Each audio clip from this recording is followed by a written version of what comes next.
Yes, now we can have a seat. We can have a seat.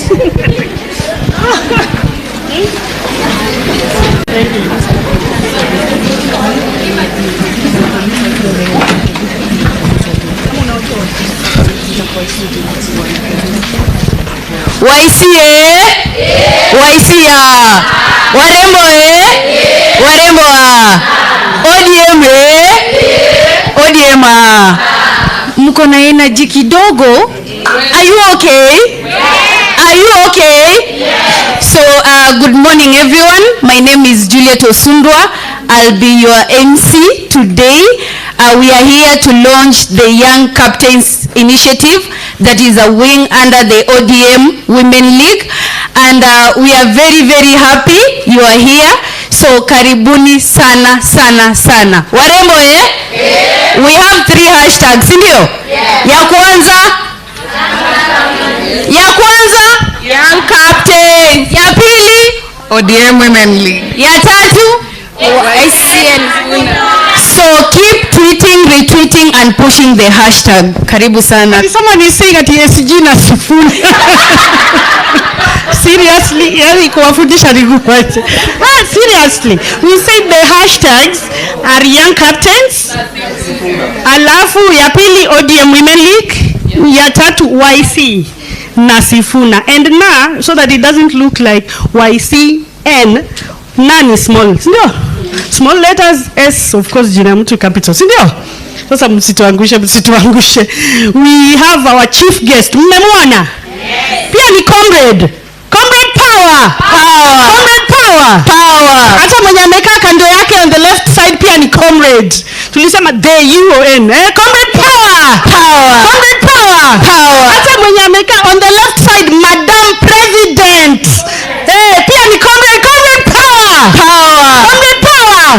Tuko na youth director Mr. Mzungu. Comrade power. Comrade power. Sasa comrades are here all over everywhere, and a comrade is right and a comrade is always wise. Yes. Young Captains, hoye. Young Captains, hoye. Tulisema sisi, mimi ninasaidia MC. So mimi ni deputy MC. Sindio? MC, take charge. Continue. So Young Captains power. So we want to welcome our mother, Madam Senator Honorable Beth Shengo, who is here with us to have the opening remarks. Karibu sana, Madam. Hiyo haijatosha.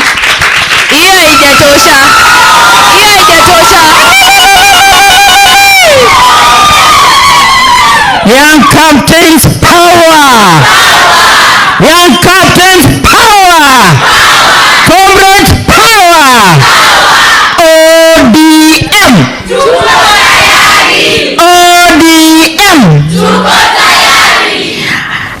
Through our chief guest today, Senator for Great County of Nairobi, Senator Edwin Sifuna, who is also a comrade. Sindio?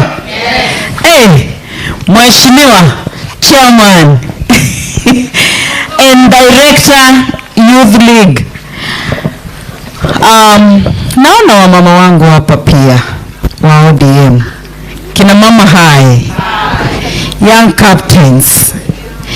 I am so happy today to be here, the year 2025.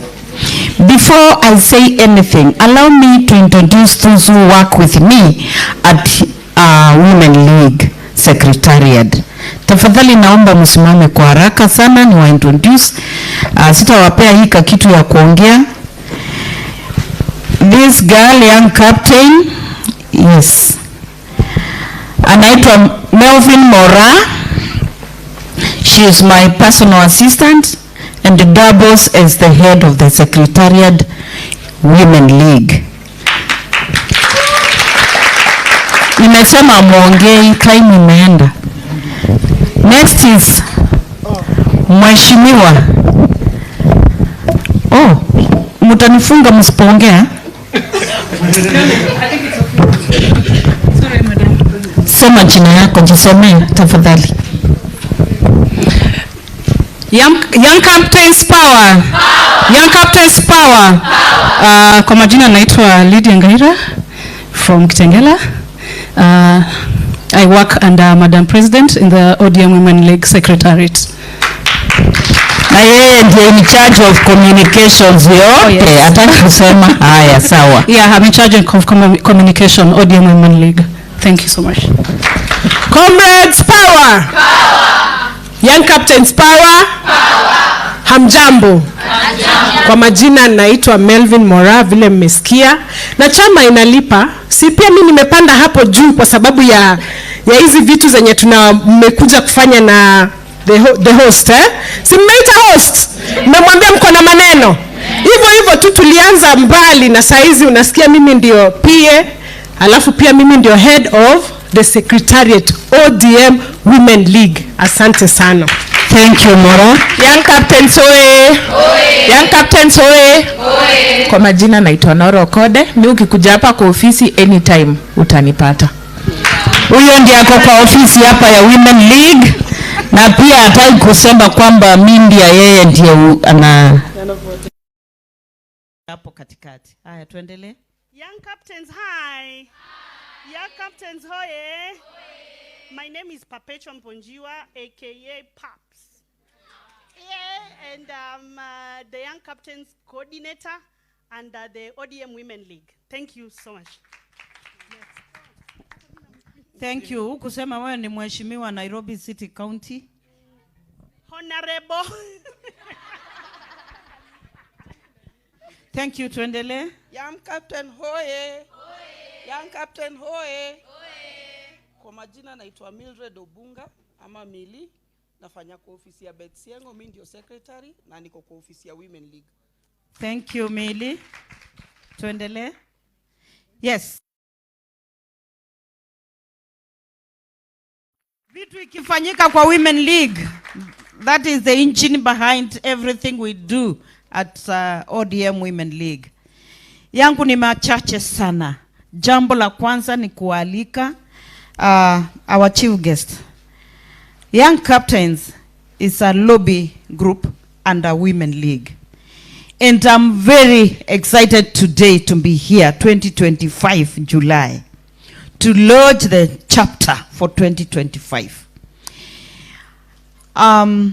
It is very important to involve young people in good leadership and governance. Sini ukweli?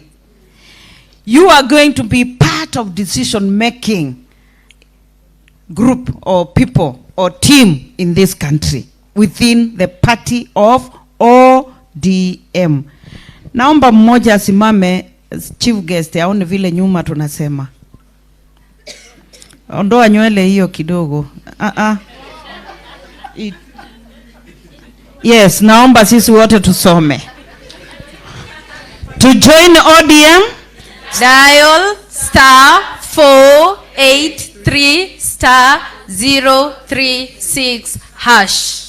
Hey, tujipe makofi jameni. From today you have become that advertising agent on how to join the party of ODM. When God gave me this dream, SG, of starting the chapter of Young Captains under Women League, I just thought of one thing. In our struggle movement, our senior captain has been His Excellency Raila Odinga.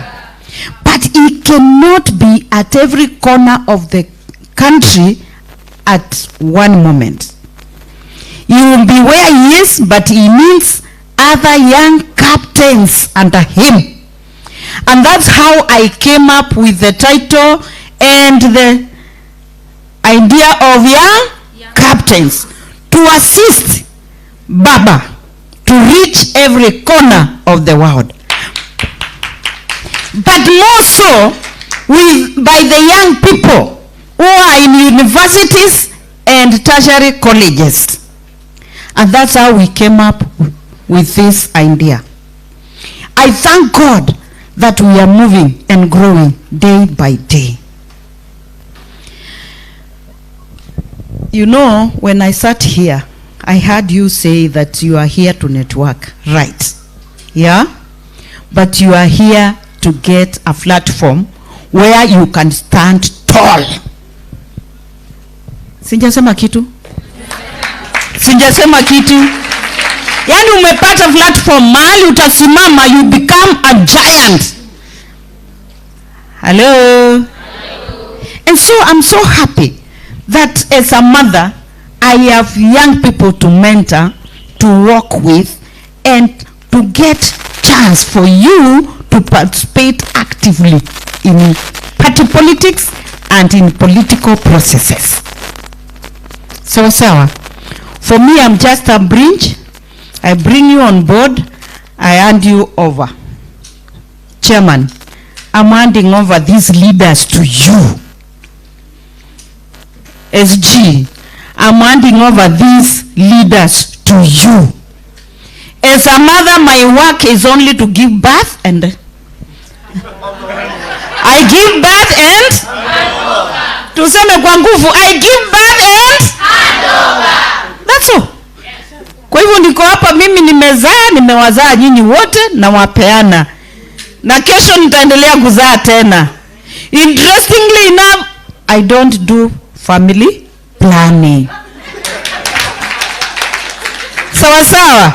Mimi sifanyi family planning. Lazima niendelee kuzaa within the party of ODM. Today I'm very proud because I'm handing you over to a very able leader, our SG. He has been our patron in the Women League and he works with women. Mpaka siku moja akaitwa SG ya wamama. Sindio? The he for she is ni SG wa mama. Sasa mimi leo watoto wangu na hand over in very safe hands. I know. Thank you very much. I welcome you to the party and continue please giving birth. But what I really want to ask of you, usifae hiyo t-shirt leo na wende uketi. Wewe tunakutuma kazi. Sawa. I want to hear Alionya. There was a girl who spoke to me. Kavita, where are you? Kavita. I would want to hear those messages coming from you direct to our SG because he is here to take over what I've given birth to. Sawa. So I don't want to say much, but I want you to say it yourself as I sit here and listen. Kavita, the request you meant to me, I'm taking it up. And I know when I bring it on the floor of the house, the senator for Nairobi will be there to support it. Sawa. Si tunajua hiyo maneno itafanyika. Basi mimi nawashukuru sana kuja Orange House leo. Tukue sasa bigger movement, we continue growing, and SG, as you will know, these are from different universities. Okay? And where they are going, because they are the leadership, we just picked the leadership. They are going back to their institutions and they are going to do serious recruitment to this big movement. Do you promise me that? Yes. That you are going back and you are going to recruit more and more? Yes. And we become the real young captains movement? Yes. We don't want to hear Gen Z saying that they are leaderless, they are partyless. Where will you go when you have no leader and one is seated in front of you here? Senior? Yes. But I don't want to speak for you. I know you are ready to say it and say it clearly. Our young children, our young people need direction from parents, from leaders. Senior? Yeah, you don't get isolated and then you see. So it is important that you belong to this movement of ODM, Women League, chapter of young captains. So we work together and we'll make our country safe and secure for you and for generations to come. God bless you and I love you very much. Young Captains, Young Captains 2025. Mnasikiaje? Mnasikiaje? Na si mmesikia mama amesema yeye atumii family planning. Kwa hivyo anataka nini? Anataka watoto wengi, si ndio? Young Captains, Young Captains, ODM, ODM. So I would like to give this chance to two young captains so that they can comment on what our mother has said. And at this juncture, I want to welcome Mrs. Chacha. Chacha and KG. So after Chacha, KG.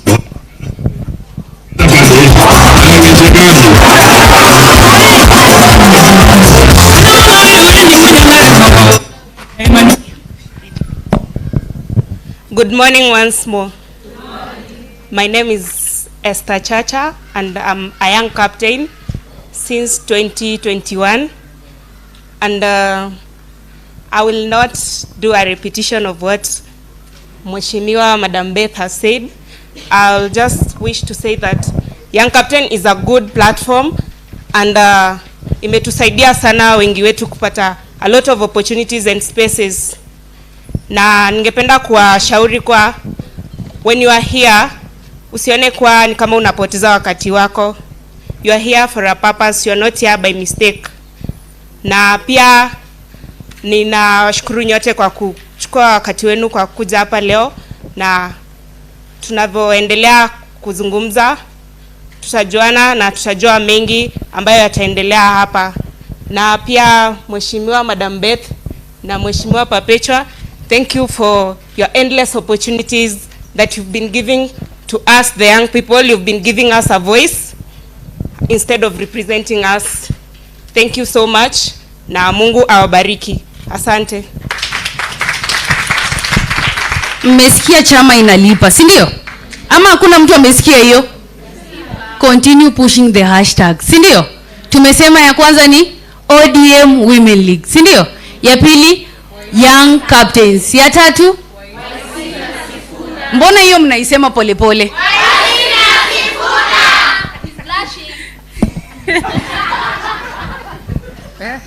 Warembo hai. Warembo power. Baridi ni mingi. Oh yeah. SG power. SG. You know, comrades power is the second after God's power. Si ni kweli? Sasa mimi bwana SG akiniachia yenu ya chai itakuwa mbaya? Do you doubt me? SG transaction. SG transaction. Si aniweke kwanza ndio tuendelee ama? Si ni party ya kusema na kutenda? SG 07. Na niwaambie, si ndio? Si warembo lazima wakunywe chai? Ama juni weekend mnataka tulewe hadi tubebwe? You are good girls, don't be bad like me, si ndio? SG amesema ananiandikia check, amesema nimuone kando, but msinipige mawe. SG is a good man, si ndio? We are happy to be here. We've been told SG is a he for she. Si ni kweli? Now, because my predecessor has talked much about thank you, mimi ni waku lament. Me, I don't thank much. So I take this platform to air out our views. Because my friend Kavita has not been given the chance to talk, and we come from the same university. Ours was to talk about the accommodation fee and the school fees. Ni kama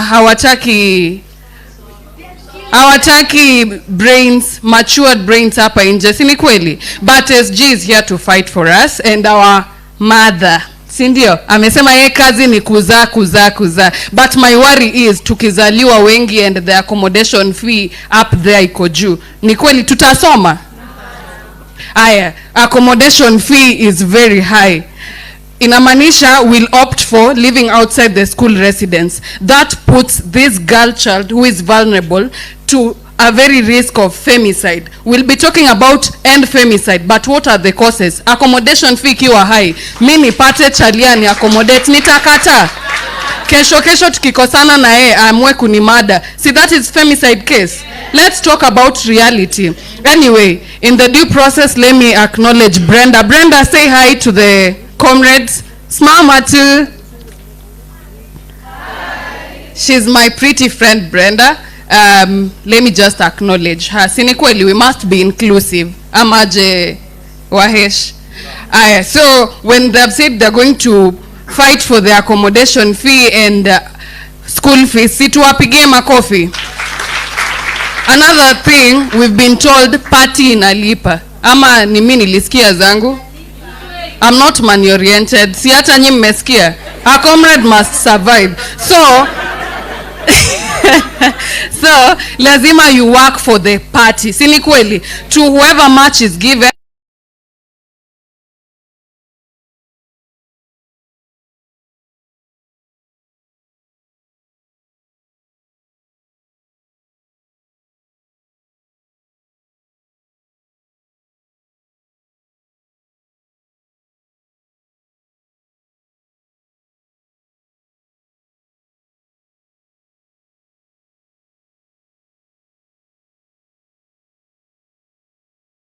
Na SG, sindio?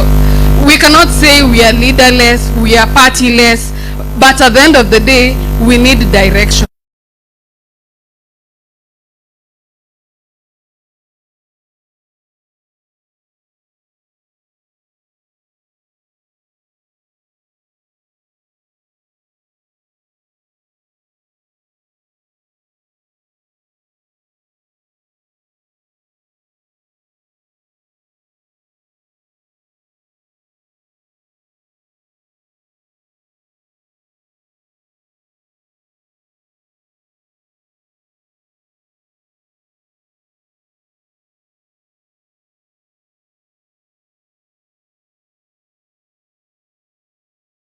Nipigia niambie KG uko wapi tokea, but I am not showing any output. Si recruit new member, si mwambie bwana SG, this is me.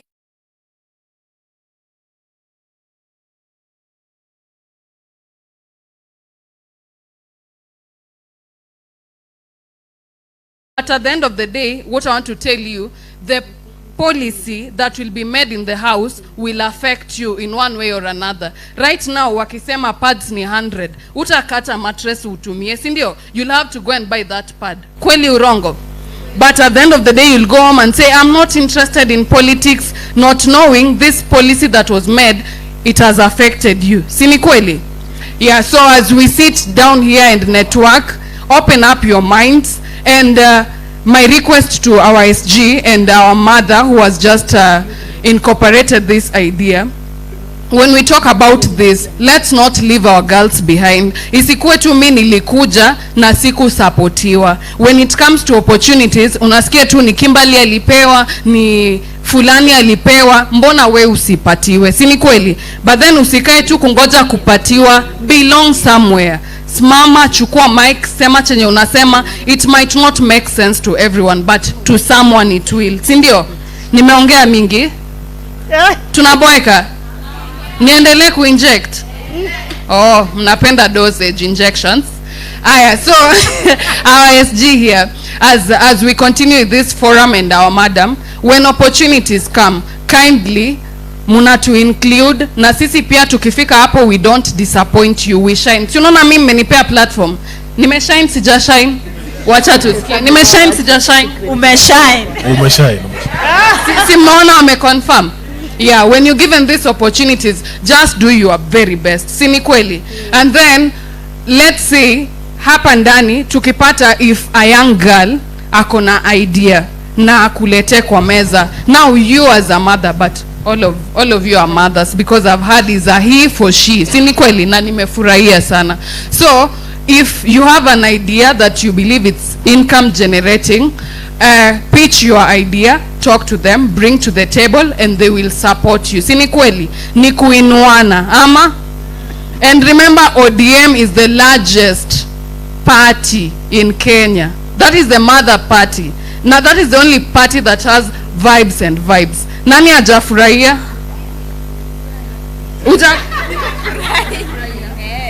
Yeah, so keep the buzz high, keep networking, and I wish you the very best.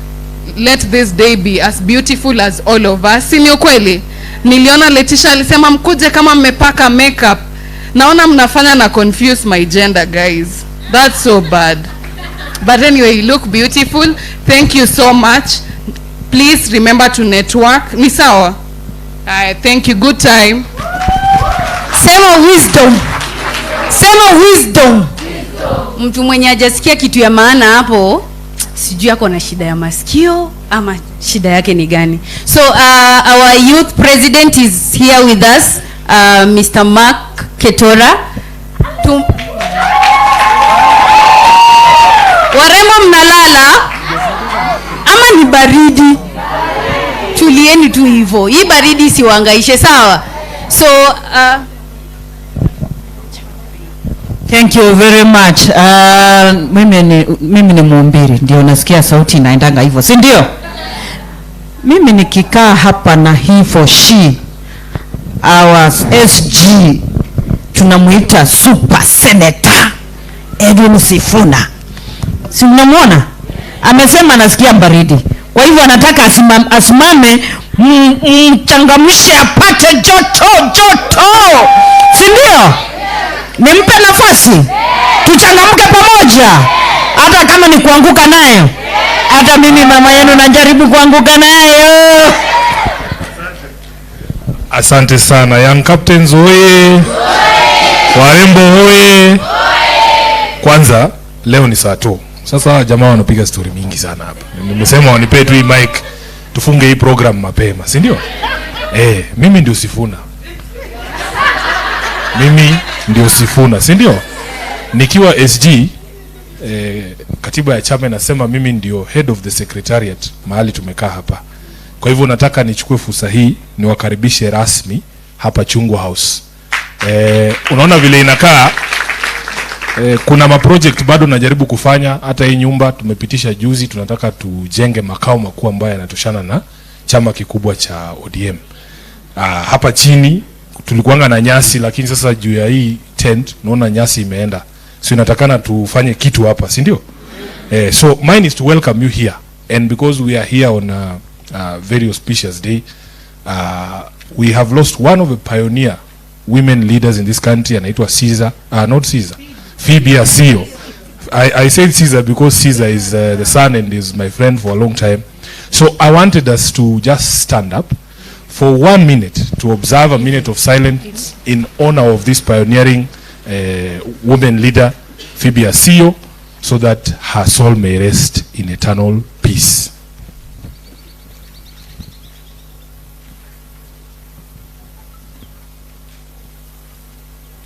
Thank you very much. Mnaweza kuketi.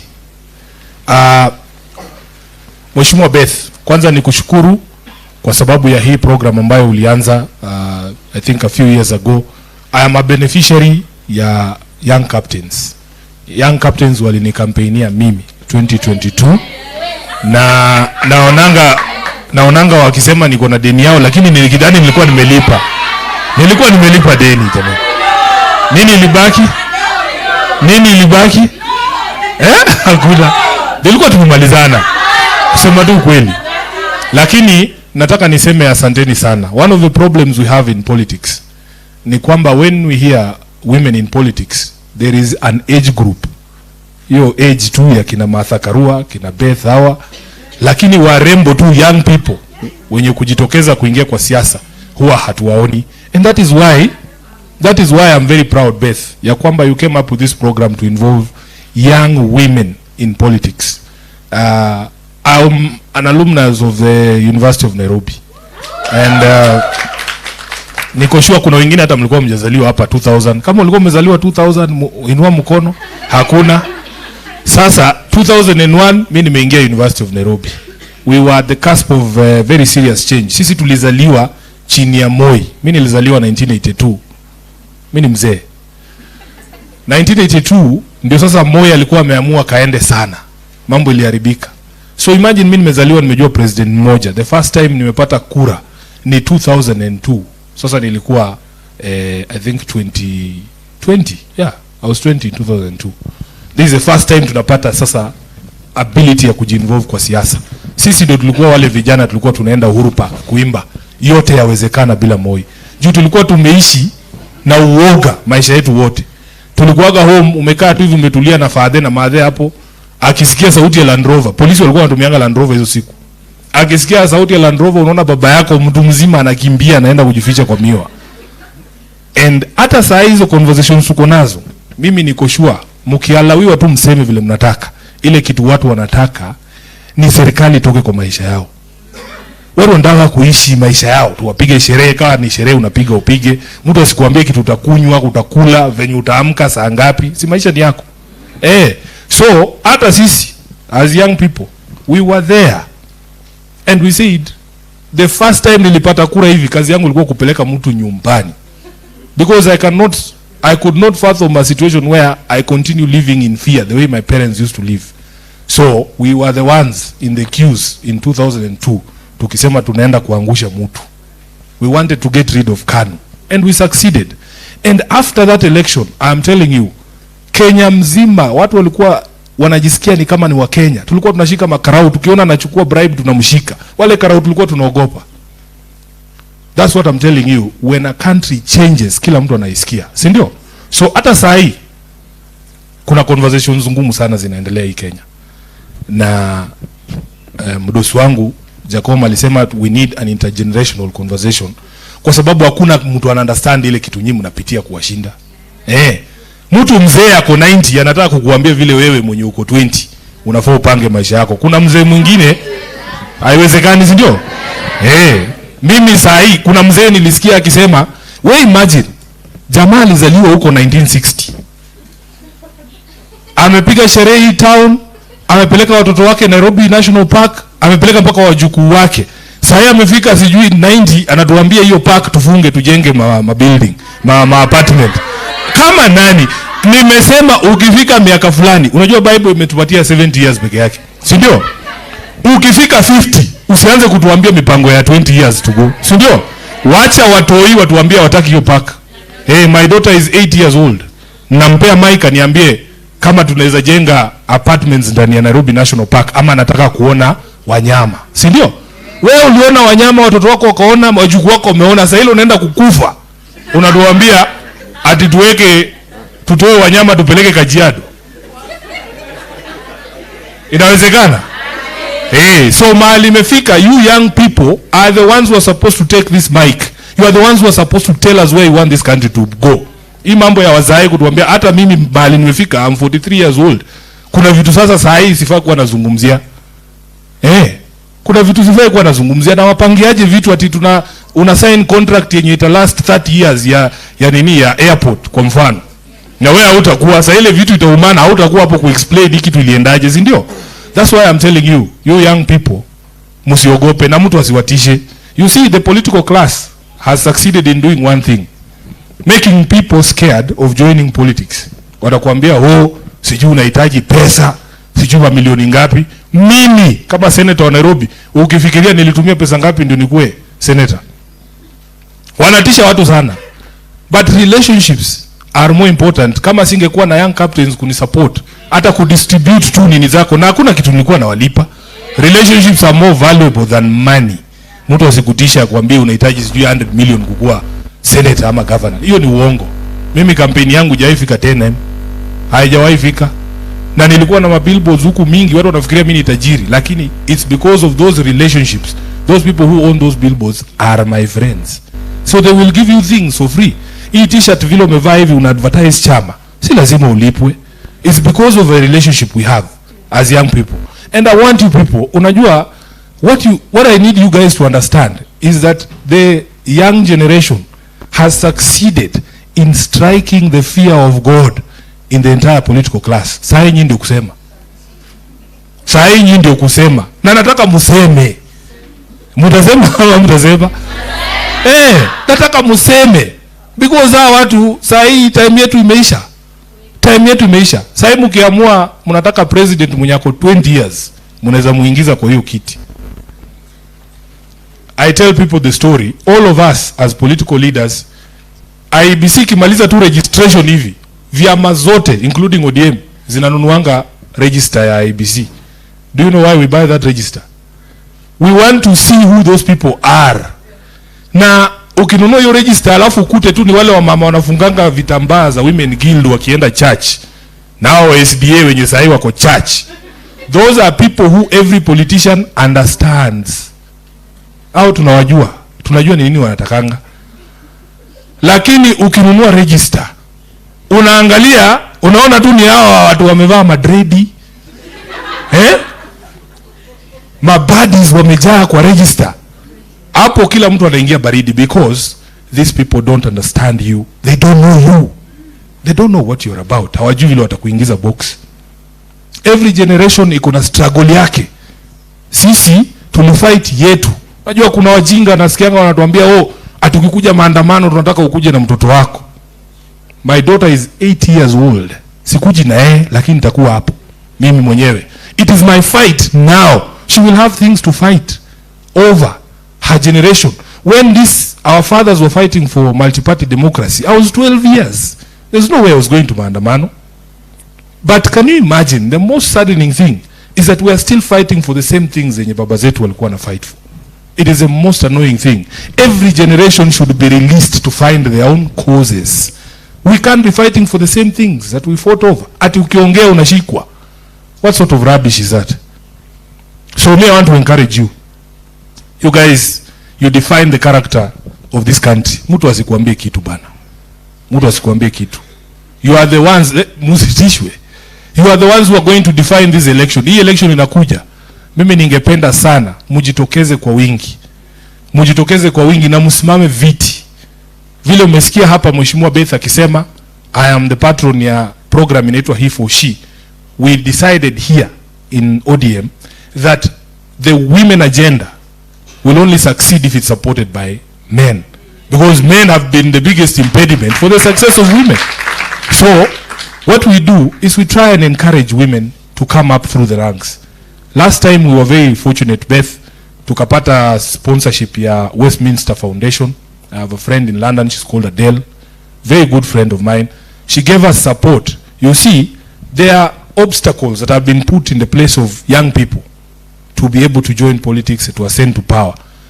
Hata registration fees tu ya hapa unaambiwa useme 100,000 ulipe, ilikuwa 150 ama pesa ngapi? 150 ndio uweze kuparticipate kwa elections. 20,000 ya life membership. Unakuta somebody might be actually be a good leader, a potential, lakini hana hiyo pesa. So Westminster Foundation ilitupatia pesa. Tulilipia all women aspirants in the constituencies kutoka kwa hiyo fund. Tuliwalipia hiyo pesa. Hata hapa Dagoretti North, our MP is a woman, anaitwa Beatrice Elachi, she was a beneficiary. All of them in the constituencies there. In ODM, we had made a decision last time because we wanted to grow the number of women in the National Assembly. Tulisema hawa incumbents wote kina mama tuliwapatia direct tickets wote, hatukuwapeleka nomination. Kwanza ulikuwa unakuja hapa ukisema we ni mwanaume, unasema unataka kusimama against bad girl Mili, na kuambia tu bro, wewe tafuta constituency nyingine because hakuna vile tunatoa bad girl Mili ndio tuweke bad boy Edu. Haiwezekani. Haiwezekani. So but for you as young ladies, you can challenge these women leaders. Kama unasikia umetosha, we will allow it to happen. Yeah. And we want to encourage you, like right now, who here comes from Westlands? Who here votes in Westlands? Hakuna? Kuna yeyote wenu anapigia kura Westlands? Ndio wanaenda kuregister. Hawajaregister? Sahi mbunge wangu wa Westlands, Mheshimiwa Timu Wanyonyi amesema yeye anaenda kutafuta governor huko Bungoma. The easiest seat ku compete ni seat yenye iko vacant, si ndio? Sasa hiyo iko wazi. Inatakana muende mregister huko West na useme unataka kusimama kiti. We will support you for as long as you have the right sort of ideas. Mimi nikianza hii siasa nimewaambia, tulianza tukiwa wale vijana tulikuwa tunaimba yote yawezekana bila Moi pale Uhuru Park. I was appointed to this position of SG at the ripe age of 35. I was a youth. But mzee baba anaamini kwamba for as long as you have what it takes to do the job, utapatiwa hiyo nafasi. Na mimi I want to be able to reciprocate by also growing leaders.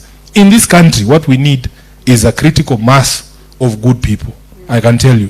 Huwezi kukua tu wewe peke yako hapo, utagongwa kichwa ukae chini. Lakini kama kuna sauti ambazo zinasikika, Western kuna mtu, Nairobi kunaye, huko Kilifi tunaye, young people who can stand up and say this is what we want as a direction for this country. That is how you succeed. You cannot succeed alone. So Beth, I want to pledge here ya kwamba mimi kama SG wako, kama kijana mwenzenu, nitawasupport in whatever way that I can. In whatever way that I can, so that you are able to succeed. Show up. Just show up. Just show up. That is good enough. When you begin, nobody knows how a journey ends at the beginning of a journey. Even I, when I began this journey, it was very confusing. Nobody should lie to you that they have their entire lives planned out. Sometimes you roll with the punches, but you just need to stay within a certain corridor. And sometimes the universe intervenes. But it should find you in that space. It should find you in that space. You'll be very surprised. It has taken a very long time. Ndio jina yako ijulikane jipe miaka 8. Ama mujui? It takes a very long time. You have to wake up every day to work at it. Lakini, if you have made the decision that this is something you want to do, I want to encourage you. Mtu asikudiscourage. It can work out. So just show up. Let us work together. Mimi niko hapa kuwasaidia. Politics affects you, vile amesema, every single time. I don't know which is the best example I can give. Can you imagine people who don't understand you making decisions about you? Kuna watu yani wamekaa tu hapo, tuseme kwa leo tu, sijui ni nini example gani naweza tumia. Pale bunge, how many MPs do you think understand crypto?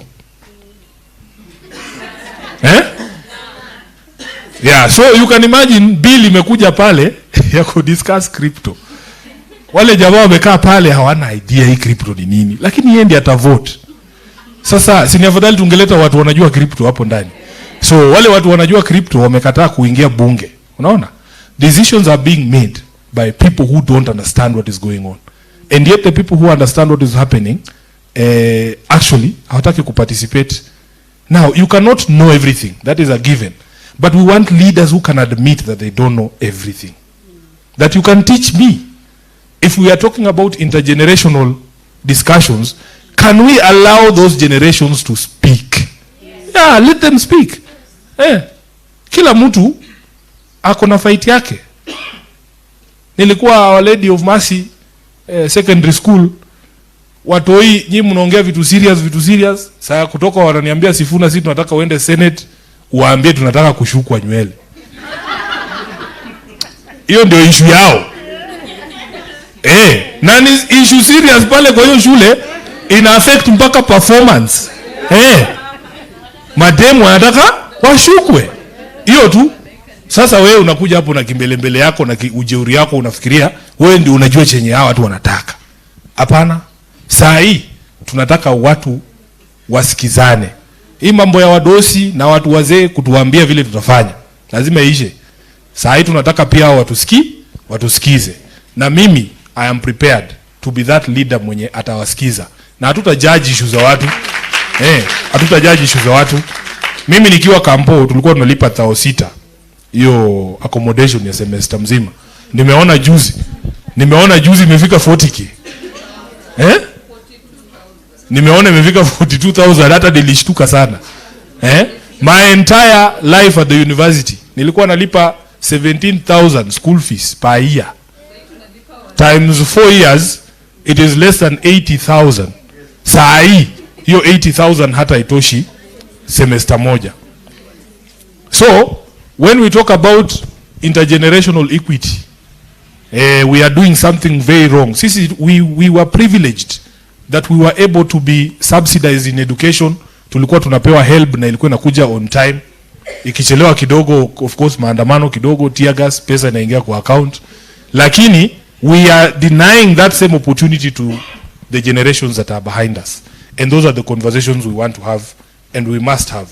We will respect your struggles. We will not pretend to understand. We will allow you to explain what the issues of your day are. Tunaelewana? And I want you to find expression through these political parties. Political parties I know many of you, I have had in the conversations on saying, oh, these political parties are the same. Political parties are not the same. And there are safety. There are safety because it's like a home.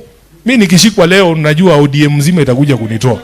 Sasa kina Beth watakuja nini? As opposed to you just being somewhere alone there. Unaongea unakujua kwa nyumba yako hata kuna mtu anajua umechukuliwa unaenda. So please let us find a way to join these political parties, find expression in these political parties, take over these political parties as young people, because these political parties belong to you. Do you know ODM is a publicly funded political party?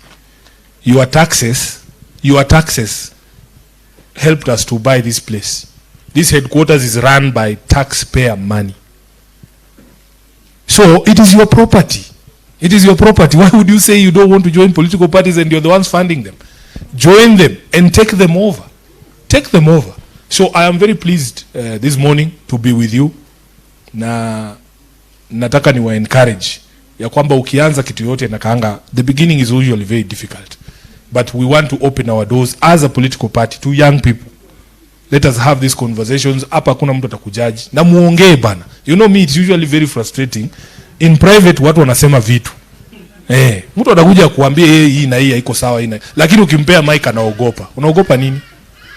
Sema so that people know what this generation is going through and what your expectation of us as leadership is. So I think nimeongea sana, but you have to be bold. You have to be bold. Yeah, there is no two ways about it. Our country is in a crisis. Our country is in a crisis. Na mimi mwenyewe kama Sifuna nimesema siwezi nyamaza nikiona vitu zikienda vibaya. You have a responsibility because history will judge you. As leaders, you have to speak out.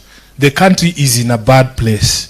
Sisi tulisaini MOU na Ruto tukifikiria hiyo MOU ita preserve maisha ya wananchi. That was the reason why we signed that document. We saw that there was a lot of bloodshed. We thought that the government was going to stop doing the things that they are doing. People are living in fear even today. It is our responsibility to say this is wrong. We don't want a country where the head of state can stand up and say shoot people. No. That is very wrong. I mean, we don't want to live in a country like that. Hati one lege movement. Jameni. Mimi nimeenda Kenyatta na hawa huyu mama tumekuwa na yeye. Unajua mimi nimekuwa maandamano kuanzia, I don't even remember the first time nilienda maandamano. Kuanzia kwa hiyo Moi must go, IBC must go. Nimekuwa mtu ya must go. Baba while you are away, karibu baba. Imagine kutoa tu baba airport kumleta Uhuru Park. Waliua watu kama 10. Why does anybody need to die during protest? I have gone to Kenyatta Hospital myself. I have seen people who've been shot. It is not something you want to see. It is not something you want to see. That bullet shatters your femur. Inakata mguu ukiangalia mtu. I swear to God. If you are a leader and that is what you want for your countrymen, there is something extremely wrong with you. And this constitution ilikuja na shida bana. Ilikuja na shida. Mimi I would rank freedom over anything else. Hata kama ni kuacha kutujengea barabara. Can I be free to speak, to walk, to meet with other people, to share ideas with other people, to go to school, to learn, to get a job, to live my own life vile mimi nilikuwa nimeipanga. But you cannot be a government where ati kazi yako ni kutisha wananchi kila siku. Hiyo mimi siwezi kubali. Hiyo I cannot accept. We would rather be alive and poor than dead and rich. Hatutaki. So I will continue to stand firm kama katibu wenu and we will work together. So chair, leo ni saa 2. Mambo tusiende mambo mingi sana. Na mimi wananiitanga waziri wa sherehe, si ndio? Waziri wa sherehe. Sasa kuja kwanza. Watu wewe vile unaona ndio wapige tu sherehe mzuri leo. Nini inahitajika? Najua ni do ngapi? Do ngapi? Vile wako hivi ni watu wangapi hapa? Kinipea 200k Simba because they were about 100. They were about 100 but anasema mkipewa punch mko sawa. Sasa Siria anasema. Yeye amesema. Haitoshi ni? Haitoshi ruba.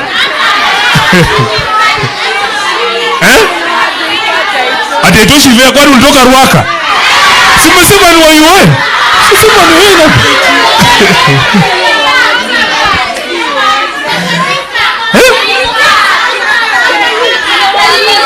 KU. Fika sini 30. Kwa fika ilikuwa 30.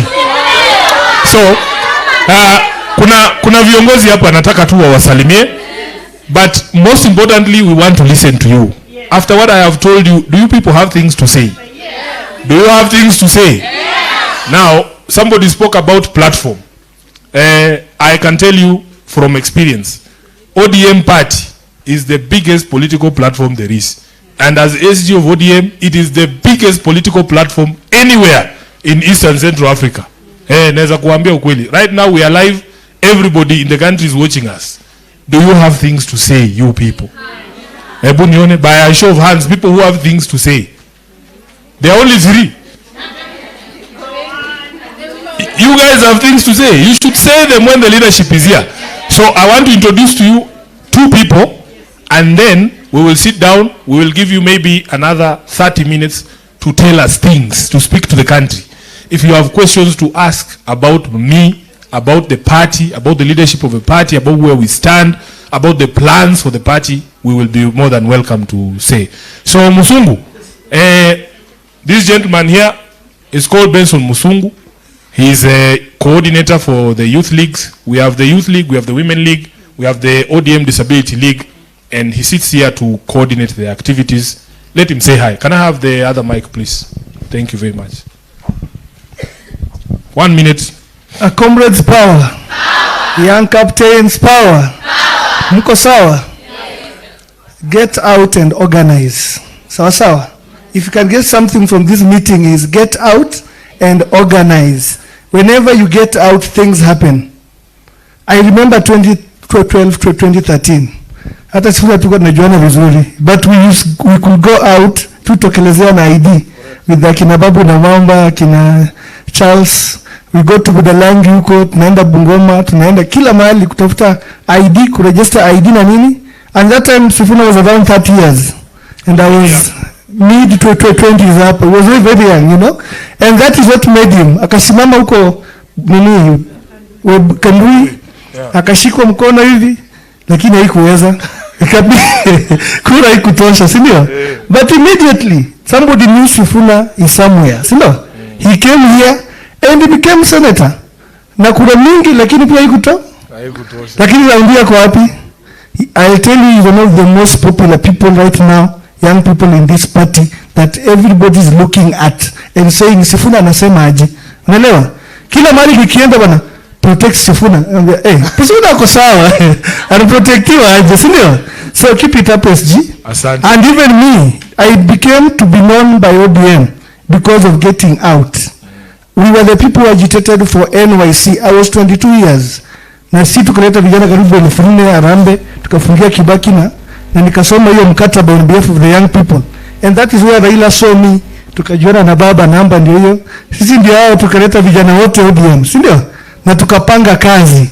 Saa hii kutoka hapo nikakuwa youth leader hapo, nikakuwa national youth coordinator, nikakuja mimi ndio huyu hapa, mimi director hapa, tuna organize pamoja na president na mami. Hao wote wametulia, lakini you must get out, si ndio? And you must belong somewhere. Hauwezi kuwa huko peke yako umesimama eti wewe ni leaderless. Come out. You should not be partyless. The vehicle to power is party, si ndio? So tokeni tuungane hivi, mtu akisema sema huyu ni mwenzetu wa young captains. Tunasimama naye, si ndio? So God bless him. Na ED alinituma hapa, siko na judge mkutano. Executive director Zanu called me and said I won't be around. Executive director is called Odoromwen. So please come and ensure that these people are safe. So tunafanya chini ya SG. God bless. Asante. Nipatie mic. Tukingoja rais amalize, kuna kina mama hapa ni chair ladies wa constituencies. Naona chair lady wangu wa Dagoretti yako hapa North.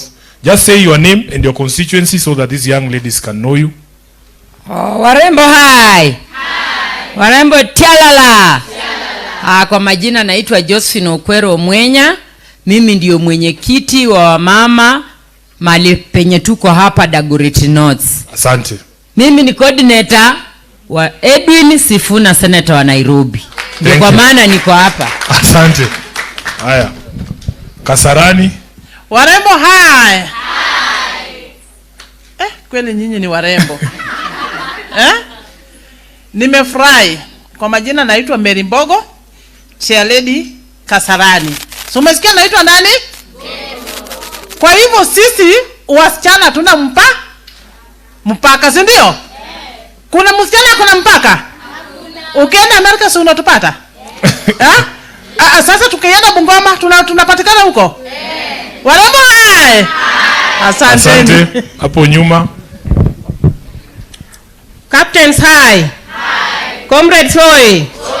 Aya, kwa majina mimi ni Okinyo, natoka Dagoretti South. Na wapenda na muendelee na hii kazi imeanza, si ndio? Asante. Warembo hai. Warembo tibim. Kwa majina naitwa Jackie Ouma, mimi ni coordinator wa Edwin Sifuna Kibra constituency. Thank you. Young captain, organize. Kwa majina naitwa Millicent Amilopesa, nafanya kwa ofisi ya senator. Thank you very much. Haya. Kuna kijana hapa anaitwa John Ketora Masai. Na amekuwa rais wa Youth League kwa miaka kadhaa, lakini saa hii tunataka aende bunge. Huyu atachukua nafasi ya John Mbadi. John Mbadi yeye ameenda kukuwa waziri akawacha kiti hapo nominated. Tunachukua president wa Youth League aingie. Si ndio? What does that tell you? It tells you that there is a vacancy for president of the ODM Youth League. Kuna mtu hapa anasikia kuwa rais. Alafu niwaambie si ati president wa Youth League lazima akuwe mwanaume. Hakuna kitu kama hiyo. Even a young captain kama nyinyi, you can be the president of the entire Youth League. Youth ni youth, ndio? Haya. Salimia hawa. Thank you SG. Warembo hi. Mukaje? Young captains power. Comrades power. Yes, my name is Honorable John Ketora. So ngoje uapishwe bana.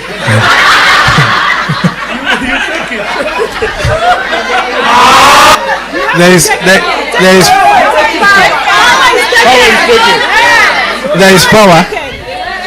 is power in a spoken word.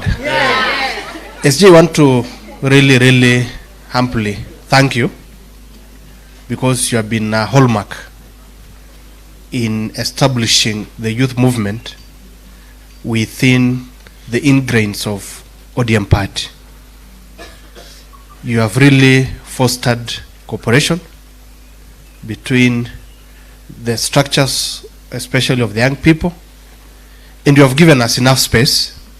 You have advocated for us to have resources whenever we need them, although it has been always limited. But that has always, the one that has come to the party, the Youth League has always gotten its rightful share. Allow me to ingratiate this congregation by perfecting some wisdom. Kiingereza kubwa. Pole basi.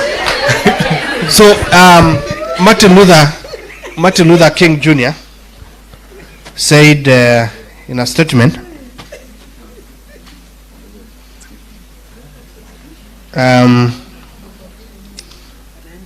said something. If a man is called to be a street sweeper, he should sweep streets even as Michelangelo painted, or Beethoven composed music, or Shakespeare wrote poetry. He should sweep streets so well that all the host of heaven and earth will pause to say, here lived a great street sweeper who did his job well, Martin Luther King. So what I'm telling you in this statement, you know, to be a street sweeper is one of the mounted job that very few people, especially comrades like you, who are taking serious courses like architecture, law, and many others, that will not want to have such a job. But we are not, this is not the literal part of it, the literature part of it, the literal meaning part of it. The work you are pursuing, even now, as you intend to join the ODM party, please take every assignment that you do so seriously that you give it the whole of you. And by doing so, you will be recognized. By doing so, you will be identified. By doing so, you shall be appreciated. Thank you. SG sijamaliza, nimeanza tu. Leo ni saa tu keto. Ngoja na. Kumbuke leo ni saa tu. Okay. Masaa ndio haya. Ya mwisho, part of wisdom. You know now, SG siku hizi tuko na comrades chapter within the league. And comrades derives through wisdom. So the other wisdom that I want to share besides this, Billy Graham one time described Dr. Estin, the great physicist, that the physicist one time got confused while traveling. And he kept checking his ticket, looking for his ticket throughout the train. And the conductor asked him, Daktari, tunakujua. Nini unatafuta? So Daktari said, it is not me not knowing myself, but it is me not knowing where I'm going. Anajijua, lakini ajua anaenda wapi. Ameingia tu kwa train anaenda. So in this train of life, young guys, lazima tujijue, but kujijua haitoshi. Lazima pia we must also know our purpose. Asante. And one of our purpose, kwa sababu tumeamua kuingia kwa siasa, is to be like SG, be like our beloved mama, who has always been very tenacious. Huyu mama amesimama kwa chama sana. He has never given up. Amepitia mengi. But I like his resilience as his strength. SG ya mwisho, nimemaliza wisdom. Allow me to echo SG's statement that we signed the corporation to save this country as a party. Na endi amesign. Si uliona hiyo siku? Akisign. Akicheka na president.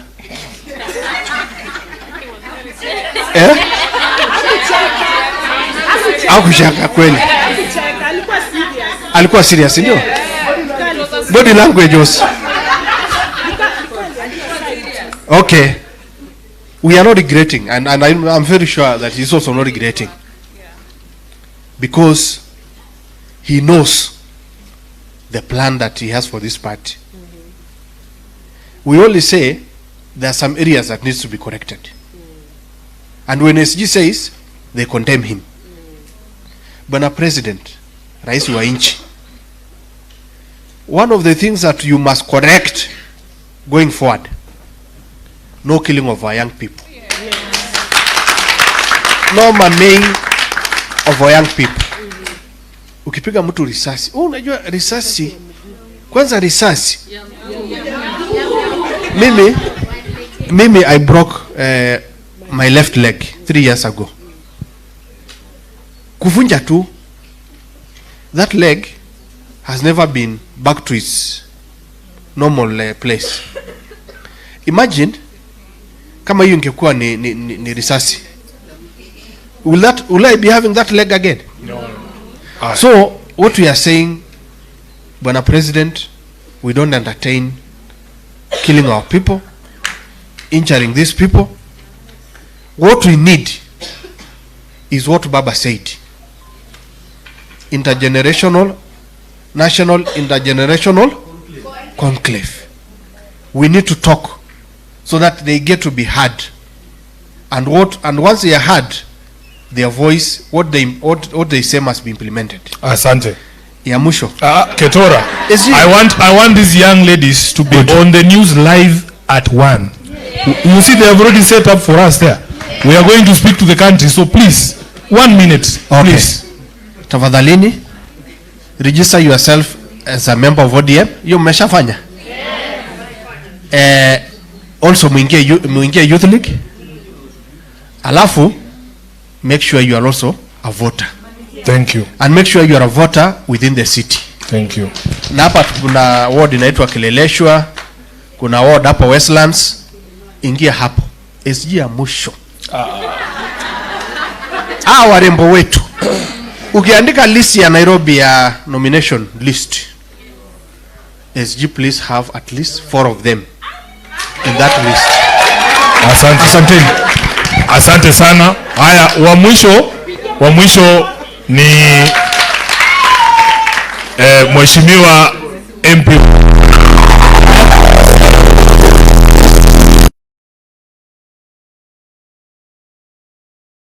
Comrades power. Comrades ria. Thank you, Katibu Mkuu. Asante sana kwa hii nafasi. Kwa majina mimi naitwa Mheshimiwa Moses Ogeto, chairperson wa ODM the Great North Constituency na MCA wa Kilimani 2013. Huyu alituwekea lami pale kwa nini? Oyster Bay. Kwa sherehe. Okay. Simpigie makofi bana.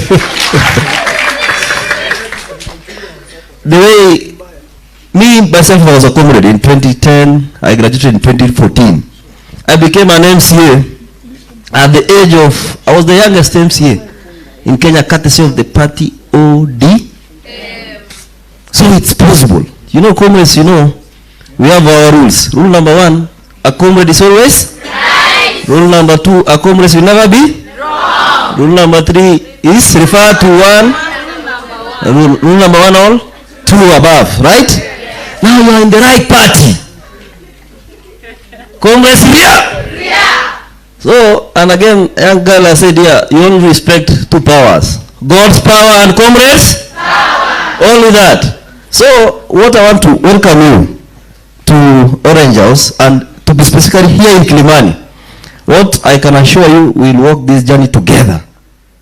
This journey will ensure we hold your hands as young people, because as you see, as much as Sifuna is denying his age, ukiangalia age yake anajiongezea miaka hapa. Anasema ako 43. Si anaonekana mdogo. Si ni kijana barubaru. Si anaweza fanya ile kazi. Wazee bado wako ushago. Ama so young captains will work with you, Madam President, we will support you. As SG alikuwa anawaambia hapa, nikaona mkaleta shida. Mkasema mnatoka mbali sana. Mimi sasa vile ameniita hapa, nimemwambia ile yenye alikuwa analeta naye shida, mimi nitasort. Sio ni sawa? Ndio sasa yeye atafute ya sherehe. Ama asante. Na Madam President amesema yeye amezaa, amehand over. So Katibu Mkuu, akihand over tutakuwa tunakusaidia tu. Asante. Thank you so much, comrades. Asante sana mheshimiwa. Haya. Sasa MC, mimi siketi chini, tunataka kusikia kutoka kwenu, si ndio? If you have a question for any of us here, you just say swali yangu ni ya Ketora, yangu ni ya Sifuna, yangu ni ya hii, ama uko na kitu unataka kusema, na tunaweza enda na chapters za universities. Tuanzie na wale watu wametoka Shags. JKUAT. Uko si nini? Ni Kiambu. Si Mushana? Haya, JKUAT. Hata sijasikia vibaya. Okay, it's afternoon. Good afternoon, everyone. My name is Dana Kisilu. I'm from Mashinani, JKUAT. I'm also from Mashinani. I come from Machakos County, Yatta constituency, Masinga. Correct. Yes. Huyo ni voter huyo. Anajua mpaka kwao. Yes, so my question is a general question directed to you, yes, and all the other leaders who belong to ODM. So I am going to quote something, a few minutes. Okay, where I come from in Masinga, Masinga is a very small town, and Masinga belongs to ODM. But for the number of years zenye tumekuwa tukisupport ODM and campaigning and doing everything to support the party, I feel that we have been left out as young women. So my question is, what is the ODM or the Office of the Secretary General planning to implement so that we can empower these mashinani young women wenye wako pale chini and they want to be involved in the political space na wanataka pia kukua empowered? What is the plan that you're planning to implement for the coming elections na for the future? That is my question. Thank you. Okay. Anybody else from JKUAT? We can just note the questions. We'll take like 2 rounds and... Young Captains Soe. Young Captains Power. Young Captains Ria. Young Captains Zaga Zaga. SG mimi ndio Letisha. Chief Mobilizer Nairobi County. SG unanikumbuka? We were supposed to be within a panel, but because of time, I'll just do a one question.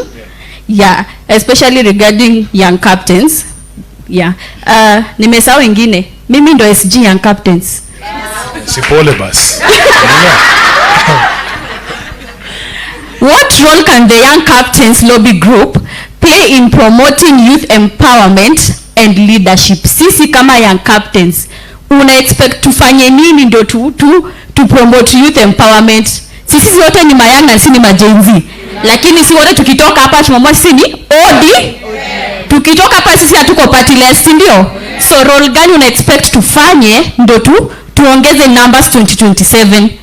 Yes, thank you. You ask JKUAT? Yeah. Okay. No, not you, Letitia. Relax. I'm asking the lady who has been given the mic after you. No. She's from Park University. Okay. Do you want us to go randomly or we finish institution after institution? Random is fine. Aya, tuendelee basi. Hi guys. My name is Naini Kiropash from Pan-Africa Christian University. My question goes direct to our SG. On political space for youth. Youth often complain about being used for mobilization but excluded from leadership. How do you respond to that concern? Another question is on the funding and opportunities. What is being done to support young aspiring leaders who lack financial resources to run campaigns? Thank you. So that we don't lose the train of thought, let's answer those 3. Then we'll take the next round. First, the young captain from Masinga. It is a feeling across the whole country, by the way, that political parties, especially, you know, the problem with Machakos County specifically, ODM usually gets itself into associations, these things we call coalitions. And when you get into those coalitions, most of the concessions that are made are that you allow the dominant political party in that area to lead the coalition. And when that happens, ODM suffers. There is a lot of ODM support in Machakos, but you all know that Machakos is dominated by Wiper Party. And our coalition partners are usually very, I don't know which is the word to use, but they have done a lot of damage to the party in areas such as Machakos. I can give the example of Bungoma as well. Our association with Ford Kenya has really hurt ODM on the ground. But we are going to be able to put extra effort. In fact, we have identified those areas that it is very difficult to be an ODM member. You know, it's very easy to be an ODM supporter in Kisumu or in Busia. But can you imagine, like, there's people in Nyeri, people in Nyandarua, people in Sugoi who are ODM members. Wamekaa kwa mdomo ya simba. We have identified them as people who need special support. The biggest problem we have is resources. So ODM, as I told you, is a publicly funded political party. If you look at the Political Parties Act, it says 0.3% of the national revenue should be given to political parties. The national government has never honored that, to the extent that we went to court as ODM, tukashinda kesi. I think it was 5 years ago, we were awarded 5 billion Kenya shillings. Hatujawahi lipwa mpaka leo. As we speak, imetoka 5, sasa tuko 11. the national treasury, the national government owes ODM as a party 11 billion Kenya shillings as I'm speaking to you today. And it is deliberate because you need resources to be able to do things. You need resources to be able to produce materials. You need resources to host meetings.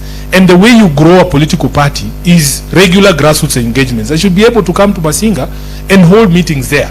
I have told people that there is no other way to identify leaders other than forums such as this in the grassroots. Ndio ukikuwa pale Masinga umekaa, upe sasa kama wewe tukupatie mic pale uweze kuexplain issues za pale grassroots.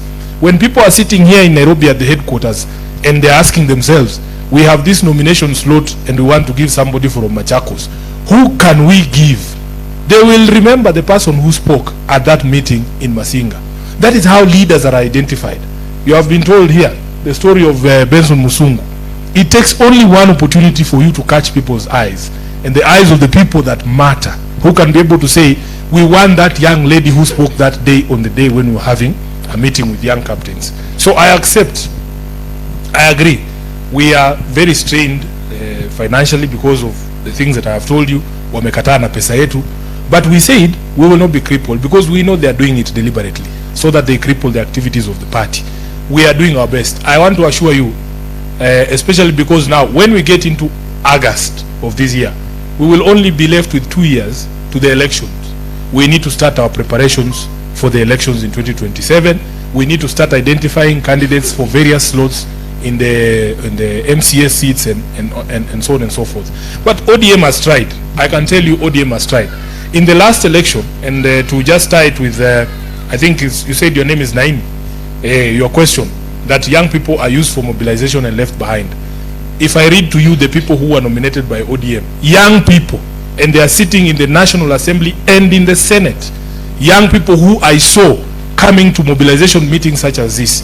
There's a young lady from Garissa, Umi Harun. Umi Harun got one chance to speak at a rally in Garissa. I was there, and this is a young girl. I think she was in her 20s then, and I remember that meeting. After all these old men have spoken and said all sorts of things, this young girl takes to the podium and she speaks until everybody in that tent is on their feet. Umi now is a nominated member of the National Assembly through ODM. There's a young lady from Kisi. She started she's from Nyamira. Rene was a mobilizer. And she's now a nominated member of the National Assembly. She has assured me that in 2027 she doesn't want to be nominated again. She now has the capacity to run for women rep of Nyamira. So ODM is doing these things. In the Senate, there's a young lady from Samburu. She's called Hezena. The first time I saw Hezena, it was at a meeting like this in, what is that place in Magadi called? Not Magadi Road. Yeah? Yes, there was a meeting there at Olaro. And she was given that one opportunity to speak and mobilize votes for the purposes of the party. She's now a nominated senator. We sit with her in the Senate. Crystal Asige, perhaps the most brilliant representative of PWDs this country has ever seen. The best. When she stands up to speak, I'm sure you know Crystal Asige. Crystal Asige is nominated by. So, please, don't tell us that we have not done our best. We have the youngest members of parliament. In the Senate, the senator for Migori is like 12 years younger than me. He's the youngest senator in the Senate. Do you know the senator of Migori? He's called Eddie Okech. Wewe wacha kujibu, wewe ni mzee. Tunataka hawa wajibu. Do you know the senator from Migori? He is a young man. He is single, by the way. And now lazima niseme. Tulimwambia kabla 2027 tunataka hata harusi moja ndani ya Senate jameni. So atafutiwe mtu asitafutiwe. He is single, he is a single man, and he is a senator. Babu Owino is in his 30s. He is a very young man. The MP for Saboti, tunamuitanga last born, Caleb Amisi. Hajafika hata 35 huyo mtu. I'm telling you. So I look at these political parties. Hata huyo hapa. ID yake bado inanuka ofisi ya chief. A very young boy, lakini yeye ndio mwenyekiti, na in terms of mobilization hapa Nairobi, wewe mtu mnamuona tu hivi. Mnamuona hivi. Hayuko single wewe. Uko single?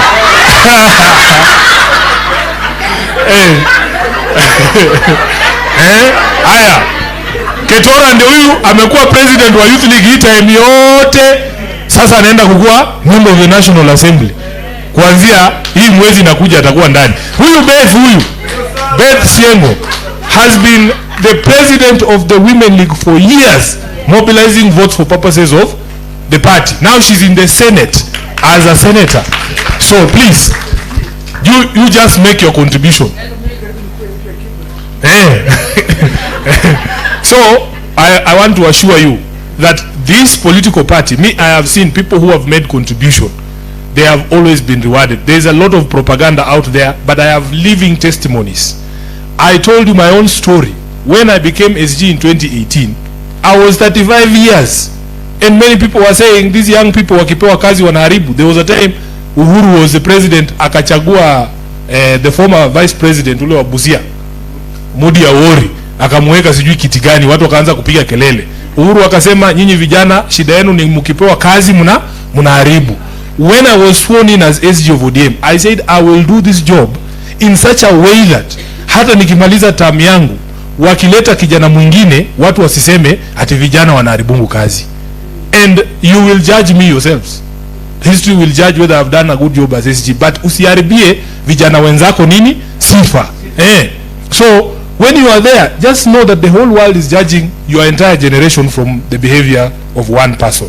Then Letitia, you asked what role you can play in youth empowerment and leadership. I want to tell you this. Sometimes it is very difficult to codify a role. Ati tuseme sasa wewe utakuwa unaamka unafanya hii na hii na hii. Hapana. I'm telling you, just be present. I have seen, like, I don't know which is the best example I can give.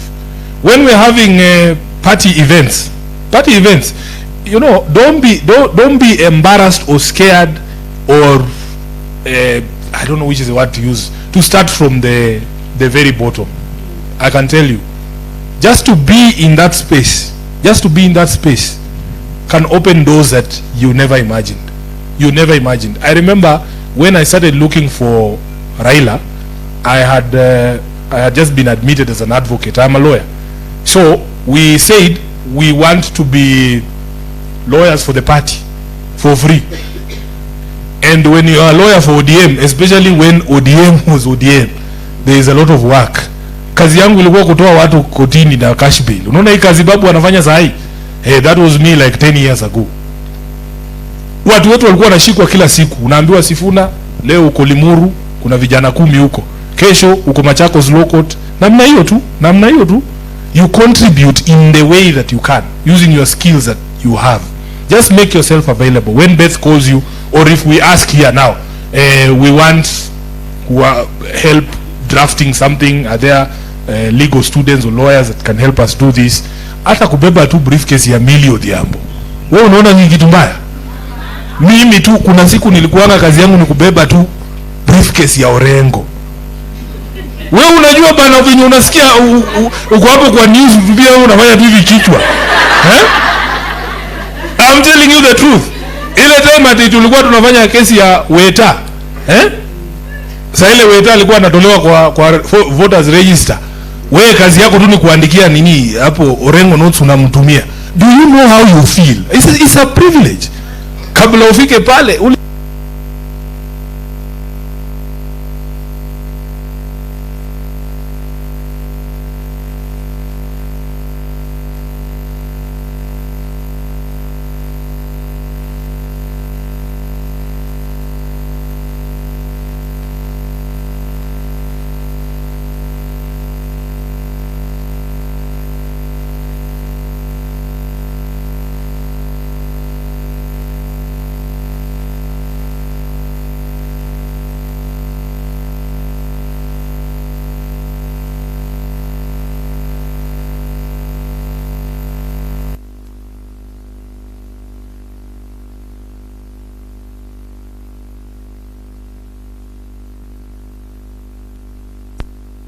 at KTN.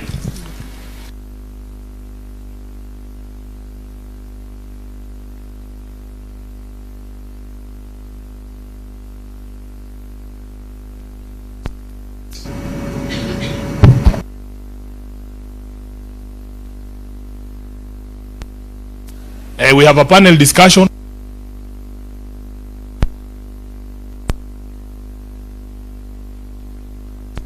Toka huko Mombasa. The office says kuna huyu wakili, wacha tumtume, tunajua anaweza kufanya hiyo kazi. The first time nimeingia kwa studio mimi, unaenda kuongea juu ya chama na wadosi wote wako huko tunonoka. Unajua hiyo pressure.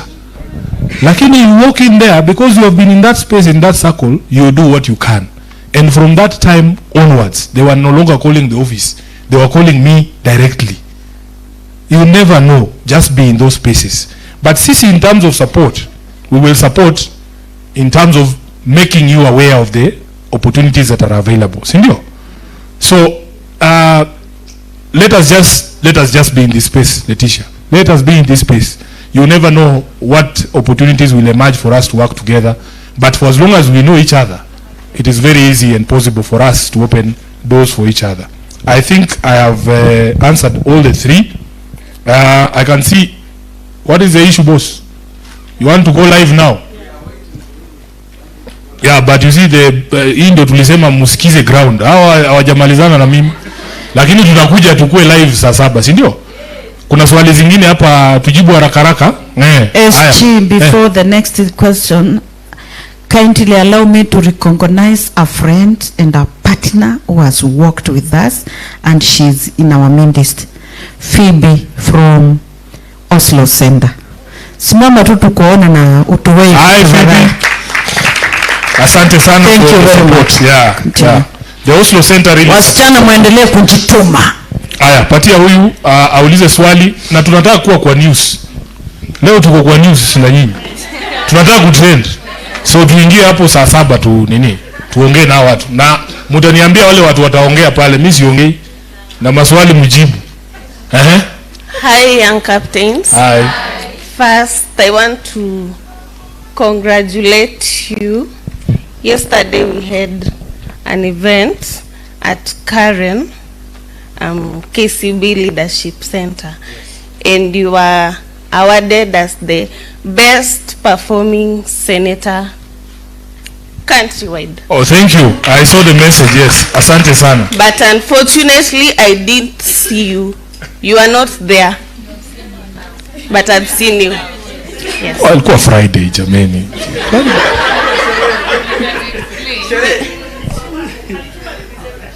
Okay. So, I have a question. What are your strategies that you have for us as the women to ensure that the organization lasts long? Unaona venye politicians wanakuanga na strategies, tuseme akisha win ina fail. Wewe una plan nini to ensure that inaendelea? Alafu we are happy consider the women. I think kuna mali naonanga tunaacha votes. Kuna watu wako na disabilities at the grassroots levels. What are your plans that you can put into, unaweza consider to make sure that they actively participate in elections? Ama unaona kama sisi venye tunaenda maandamano tunaambiwa tushutiwe mguu, au unaweza fanyaje wajitetee? Unaona, they bring up their voices kwa ground. Okay. The second one was here. You'll be the third. Hi everyone. So my name is Ivilena Gaki, and before I start, first, comrade wisdom. Comrade wisdom. For a seed to grow, the ground must break, and for a woman to give birth, something must break. But these people are breaking the wrong things. they are breaking the necks, killing women. And I feel that most of the people that are pushing this narrative need the activists. We have not seen the political class actively engaging in this discussion. And the reason nasema hivi, there is no bill that has been tabled in the parliament to make femicide a crime. To make push, to make collect 1,000 signatures, saizi ko 1,283. Lakini, how will it be made law kama the political class is not actively pushing for this narrative? So my request to the legislators in the House, table it as a bill. Let femicide be made a crime in Kenya. So that tunasema must go ataendaje kama voters wanauliwa. So please, for us, for the ladies in this and in honor of this gathering, let's table it as a bill in parliament. Thank you. Thank you. Laki, haya. Wa mwisho, alafu tuende tuongee na taifa, si ndio? Yes.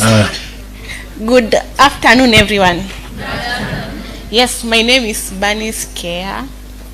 I come from interior place of Kakamega, Kwisero, Kisa East Ward, under Christopher Seka. Yes, ODM. So ODM. I have a question. Yes, Joan, I'll just answer you slightly kidogo, then SG atendelea. We have ODM Disability Youth League under Nixon Kakiri. Coordinator wetu pia ni Benson Musungu. We really appreciate you for the effort you are trying.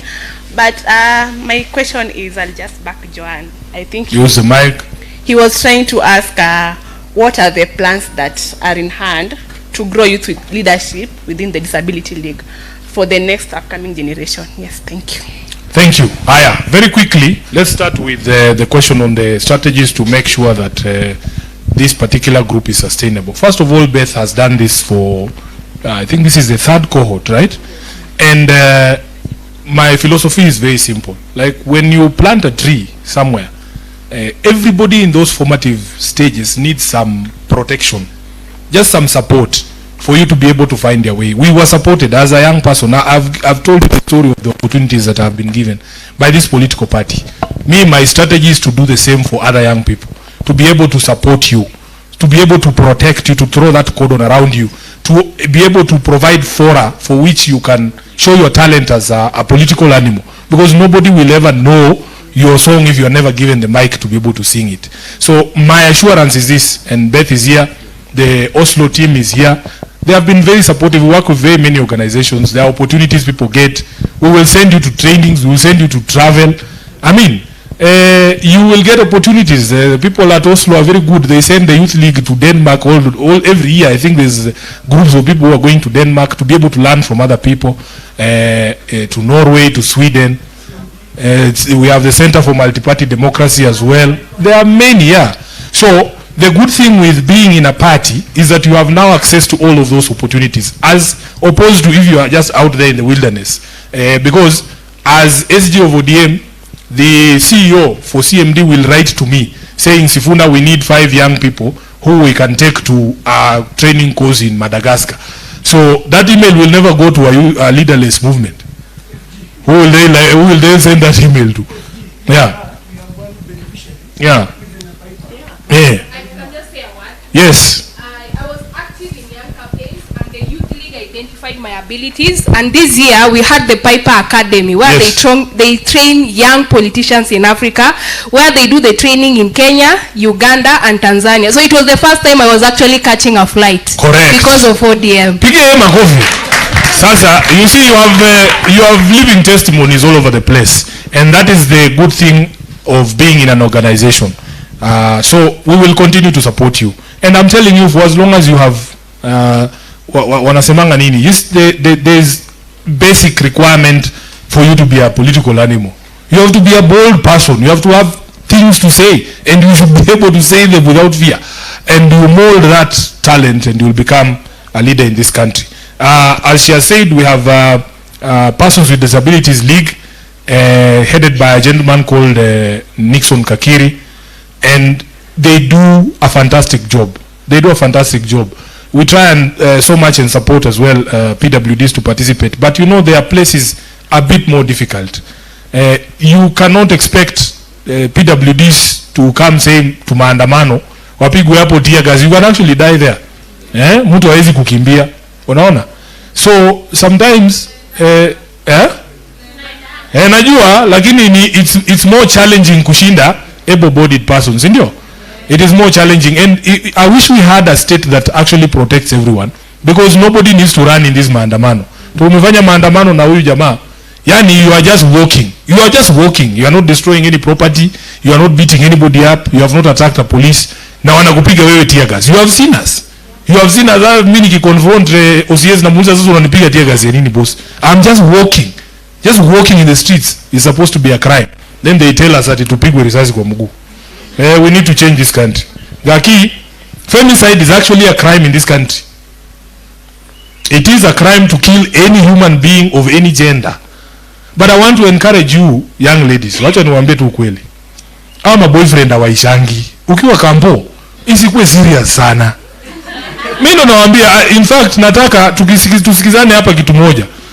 Now you because now we know each other, you will be the ones to invite us to your campuses to talk to you and your students there.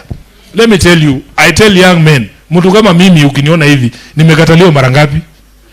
Mara mingi. I mean, si lazima upewe, na kuambia ukweli. Hata sisi hata mimi nimekataliwa mara mob. Si eti ni kitu ati unaua mtu juu yake. Hala, unaenda unaoga unarudi soko. So hii kitu kwanza kampo mtu asikudanganye. Hizo relationships msichukulie serious sana. Wewe soma upate degree yako utoke hapo. The relationships that will matter are the relationships that you will have when you can stand on your own feet. I'm telling you. Mimi hata nikihesabu watu wamenikataa hata mnaweza shangaa. Ni wengi. Hata wife yangu mwenyewe tukiwa kampo alinikataa. Sasa hii ni story nimesema mara ngapi? I've said this story so many times. Lakini nilirudi ground, nika strategize. Tukaoga. Unajua pia dem anataka kuona pia mtu anakaa uwezi aibisha tu dem, hata dem hataki kuonekana na wewe mbele ya mabese zake. Utafute pia kakitu, hata akisema anataka kuona movie ama anataka kushika mzinga ama county. Lazima kimateli hivi boss. Lazima ujitengeneze pia wewe. Ndio hata by the time sasa alikuwa anarudi tukikutana like 10 years after kampo. Pia mimi ni kitu safi. Akaona kitu si mbaya. Tunaweza ongea. So you have to work on yourself. Hii mambo ya kuuana kampo ati kwa sababu ya mapenzi, hiyo kitu ni kitu ya ufala sana na inafaa ishe. But taking the life of a human being, it doesn't matter the circumstances, is actually a crime in this country. You have seen that many of those people who have been charged, kama ule dem alipatikana Thika ameuliwa, si walishika hao makara wawili walikuwa involved. All of them are facing prosecution as we speak. In this parliament, Beth, we have discussed this issue on many occasions. I remember there was a motion in the Senate last year and also in the National Assembly to condemn this question of killings. And there is no justification. There is no justification for you to die. Yani, hata kama umeenda kuona boyfriend, that is not to, mtu asikuje kukuambia ati wewe mwenyewe ulijiingiza kwa hiyo shida. Hakuna kitu kama hiyo. You didn't go there to die. It doesn't matter what you are going to do. You did not go there to die. That was not part of the deal. Mtu kama mmekosana yeye kuache uende kwenu. There is no justification for young people to die in those circumstances. And we as leaders will continue to support. So, yes.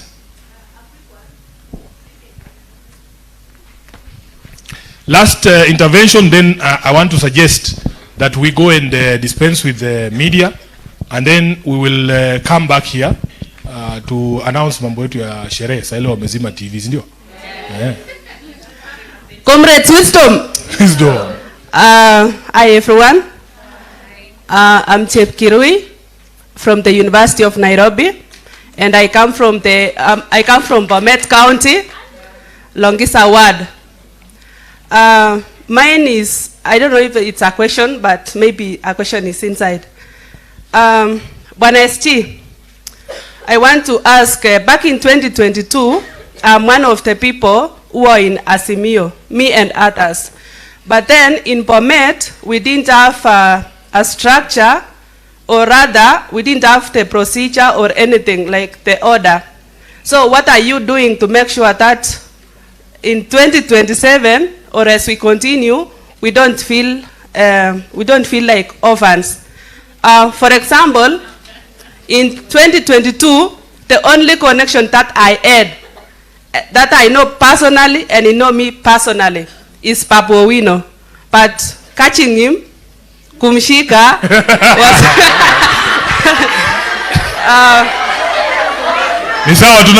you understand? Kumshika haikuwa rahisi. So what are you doing? And another thing is that I can tell you for sure, in Bomet, we have untapped opportunity for ODM, because we have always been tumekuwa kando, aturiso na wengine, so msinione kwa hiyo pande ingine hiyo. We always have people who are deviant. Yeah, we have deviant spirits in Bomet, but we don't have the right structures and all. To finish, where is Bwana Oketo? I'm also single.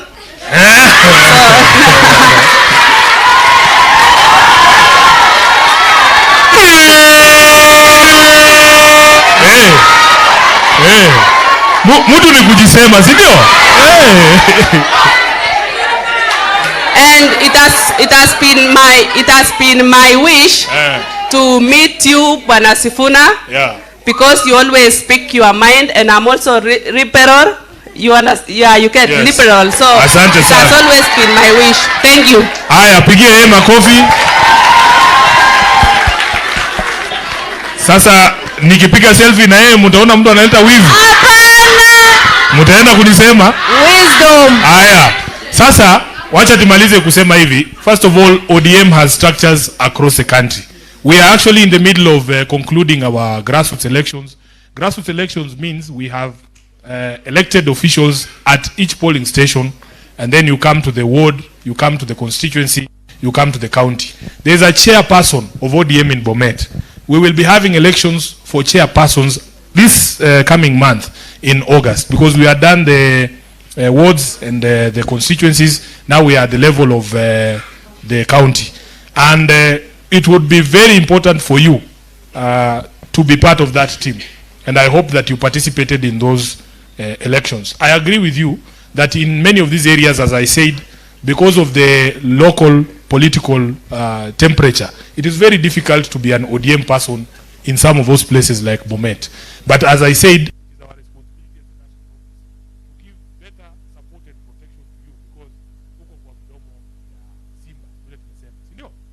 sasa nataka tufanye hivi, tunataka tuende pale tuongee na media ya Kenya.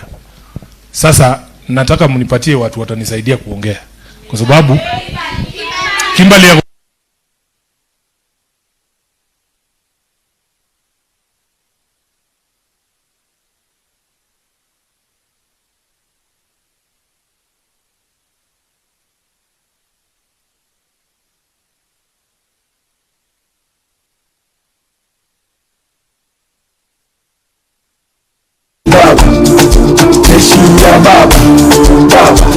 baba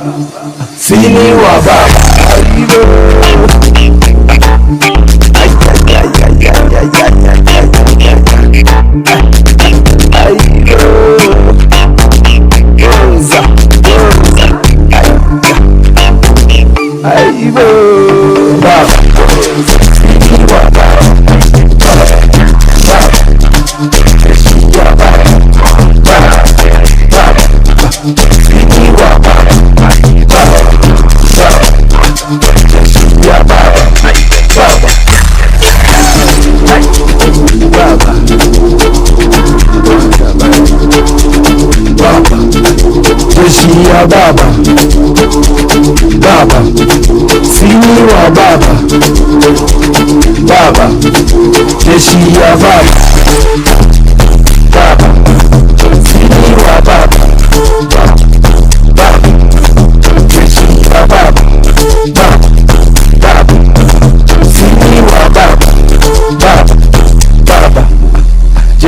ya baba.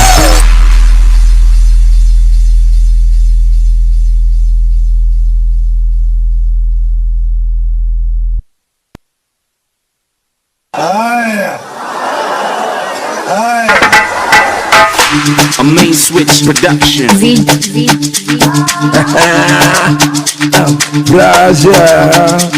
Baba. Ay, ay, ay, ay, ay, ay, ay, ay, ay, ay, ay. Sini wa baba. Baba. Jeshi ya baba. Baba. Sini wa baba. Baba. Jeshi ya baba. Baba. Sini wa baba. Baba. Baba. Jeshi ya baba. Baba. Baba. Sini wa baba. Baba. Baba. Jeshi ya baba. Baba. Baba. Sini wa baba.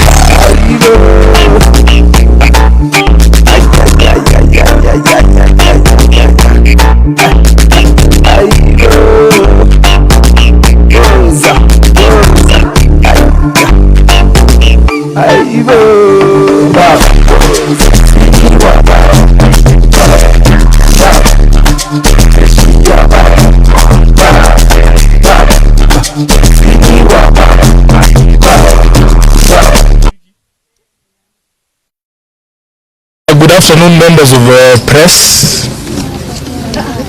Are you ready? Are you ready?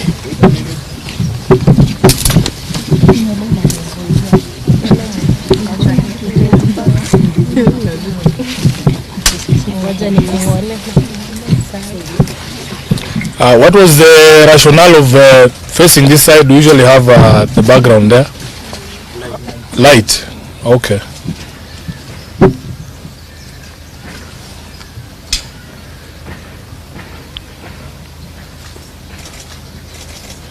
So I'm waiting for you.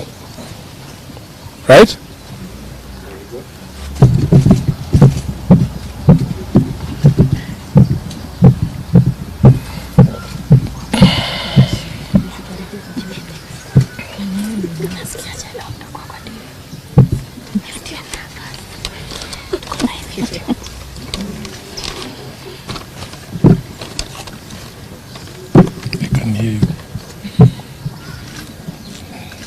That's one thing you will learn.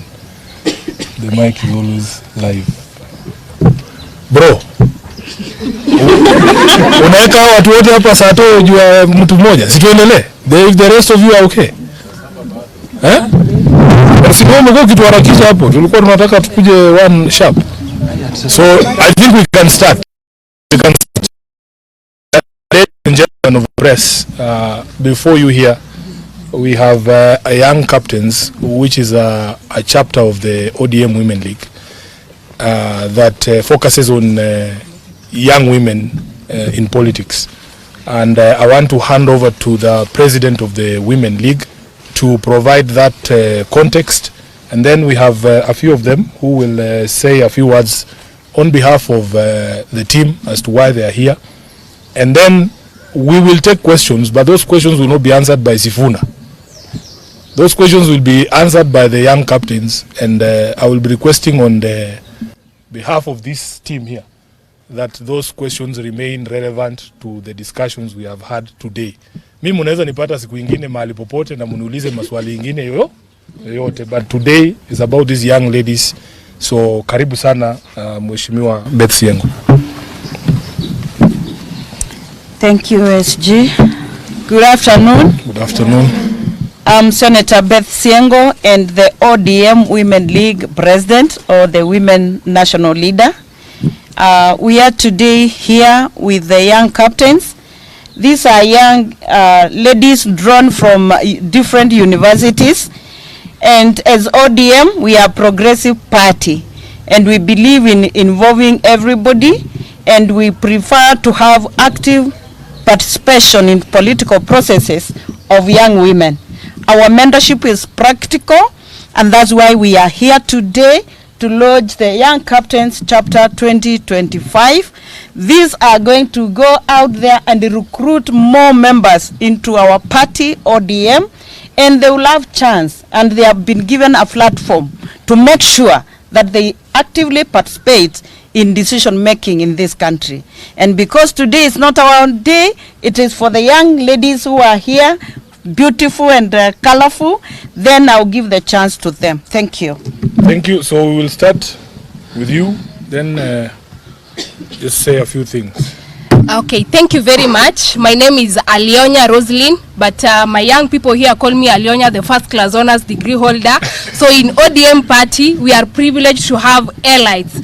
I must appreciate our party leader for providing us with a platform through the SG and the president of the Women League, because we have been able to come on board and be vocal just like our SG, because we have gotten the mentorship right from them. My call to my fellow young people, the Gen Zs out there, we cannot continue to be tribal, to be partyless. We cannot continue to be leaderless. Look at what the SG of Orange Democratic Movement is doing within the party. We must restructure the systems within the party. We cannot change the systems when outside. You can reject, you can inject when still in the party, and there is democracy in ODM. To my young people in universities, politics is not only for the male gender. You can see me here. I am a young person. I joined the Young Captains in 2021 when I was just a second year. And look at me, I am able to address the press today. I am able to stand, to have a privilege to stand where the SG and the senator in Senate, Madam Beth Siengo, is. Please come on board. Whether you are coming to blog for the party, come on board. Whether you are coming to do videography for the party, come on board. Not everyone in political parties can speak like I am speaking, but you can do videography, you can do campaign messaging, you can do the graphics. Please come on board. Join even any other political parties. Zara kama ODM haikufurahishi. But do not say you are partyless. We cannot continue to be partyless. Sama namna gani? Thank you very much. I'm taking questions. Okay, she'll take questions. Where is come, Kimberly, come. Good afternoon, everyone. Good afternoon. I'm Kimberly Grace from the University of Nairobi. We are really happy to be in this auspicious event, and we really want to thank the Honorable Raila Amolo Odinga, Baba, through our SG Sifuna and our Madam President. They've organized this event where young women get a platform to voice out. We cannot say, as my previous predecessor said, we cannot say we are partyless. ODM has given us a sense of belonging. We have a reason to be in ODM. This is a party that is full of inclusivity. As you can see, we don't discriminate either by gender or by color or any other thing. And as you can see, our beautiful women are here. We are all happy to commemorate this day. Thank you. Asante. Who is left? Kavita. Oh.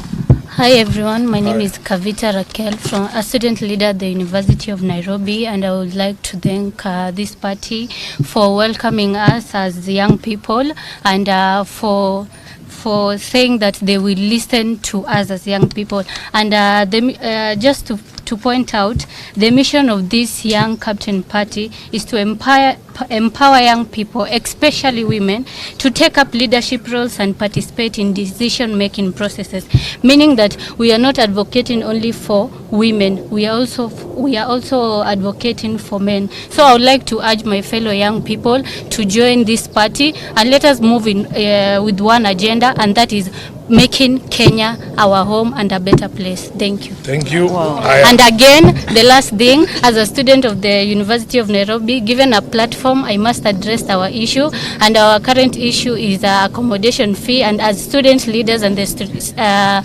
University of Nairobi students, we are saying accommodation fee must fall. Thank you. Lastly, the lovely Letitia will take questions. Yes, I'm Letitia, Secretary General, Young Captains. Any questions? Yes. Yeah. From ABC. Mm-hmm. You said we should confine ourselves to whatever you have discussed. As you clearly talked about, she'll answer, but you clearly talked about the pact that you have with UDA.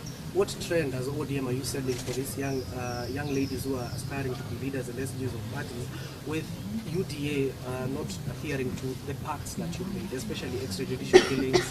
They are still ongoing. Youth empowerment is nowhere to be seen. We have seen even police brutality. So is this the trend that ODM will continue with? And secondly, to the president now. Umi is under you. She is a nominated member of parliament of ODM. She clearly stated rigging will happen. That was not Umi. It was Do not you know Umi. Umi? Yes. You don't know Umi? Not Umi. Okay, anyway, answer first. The main aim of launching these young captains is to bridge the gap between the old generation and the new generation. And as you see, our SG here, actually it's not about UDA, it's about what we are under ODM Women League, and ODM Women League is under ODM.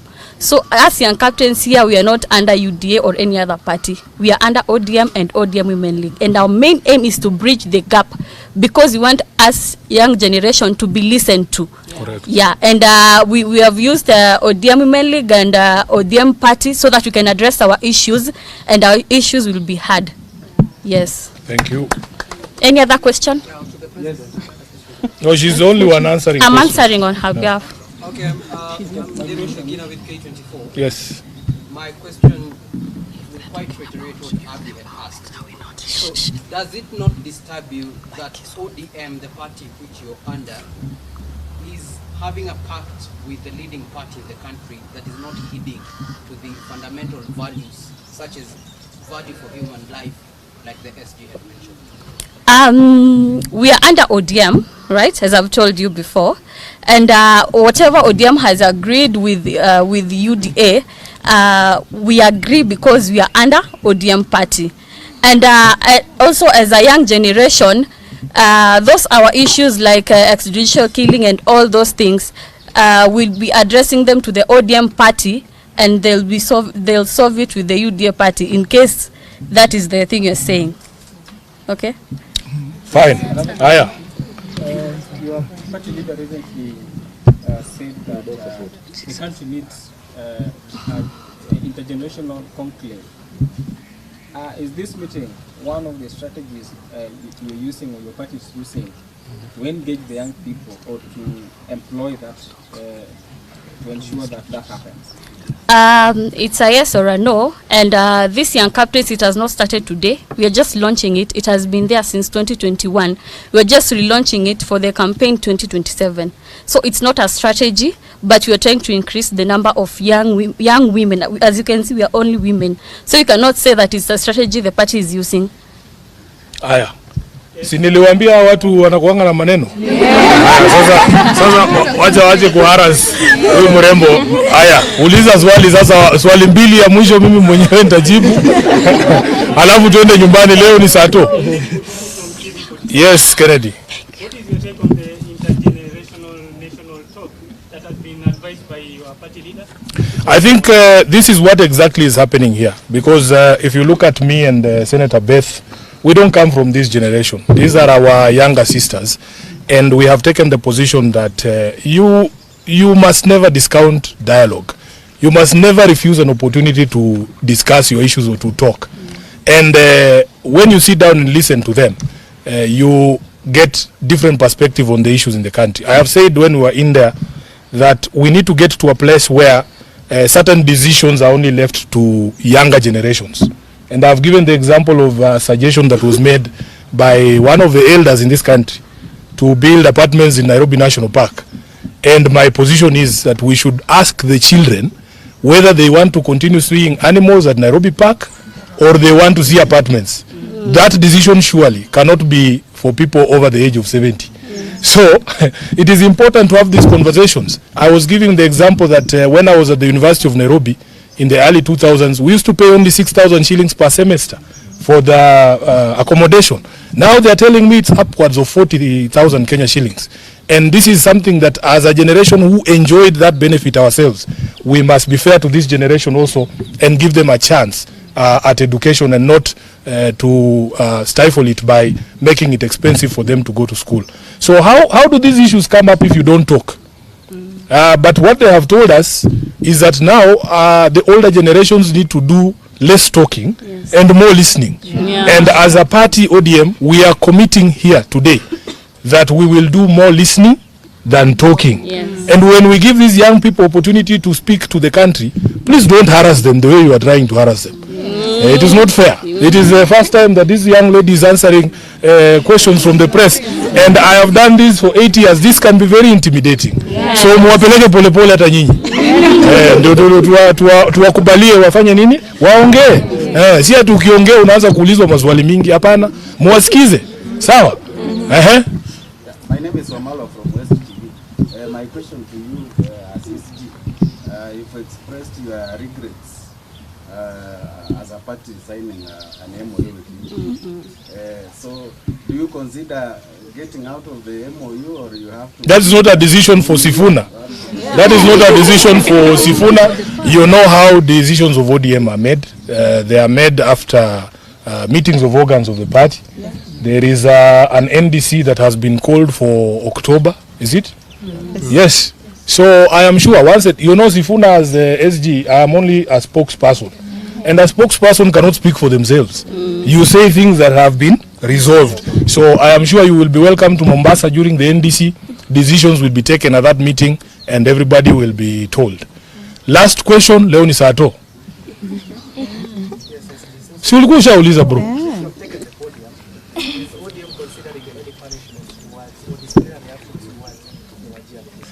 First of all, let me tell you that as a party we already condemned any member of parliament or any person standing up to claim that they will interfere with elections. As you know, ODM has been a victim of election rigging for many, many elections. So it is not the position of ODM to countenance, to support, or to even condone the thought of interference with elections. These young people will tell you that they are waiting. They are very eager, just like I was in 2002, to be given a ballot, so that people hear from them directly.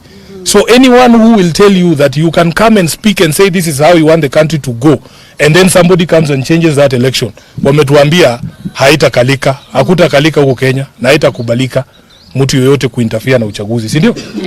So we condemn in the strongest term any person, be it from ODM, be it from any other political party. And as I've said, we have institutions in this country. We have the IEBC, who used to summon us every day to their boardroom when Chebukati was chair. For even a minor infraction, I would find myself there answering questions every day. We want the IEBC to summon these people who are threatening to interfere with elections, not just condemn in a letter. We want them to be summoned there. And the NCIC, because we all know what happened in 2007. The precursor of the violence was the interference of the elections of 2007. So anybody who's talking about interference with the election is actually a threat to this country, and they must be dealt with. I want to call the NCIC and IEBC. Summon these people. ODM will not protect anyone, even if it is from within our ranks. Thank you. I want us to...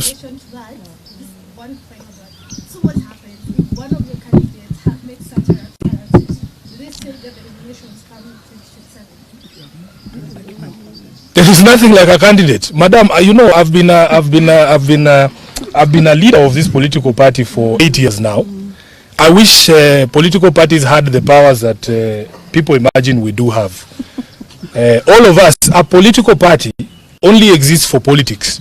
If, for instance, today I go and beat my neighbor at home, that is not a matter you ask ODM, what are you going to do to Sifuna? That is criminal conduct. That is why we are saying there are institutions who should enforce the law.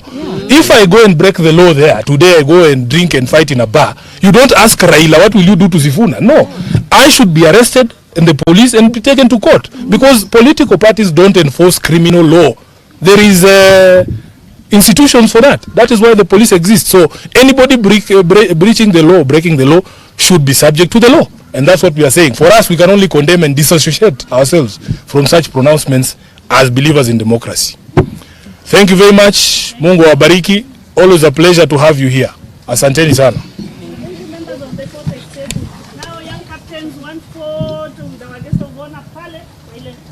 No. Let's go back in so that we allow the media to clear, and then we will come back out. Yeah.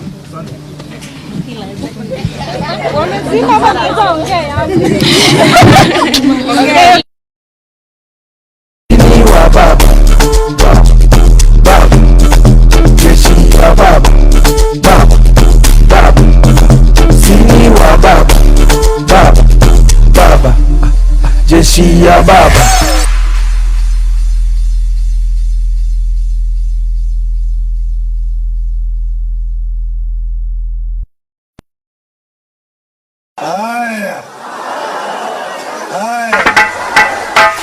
A main switch production.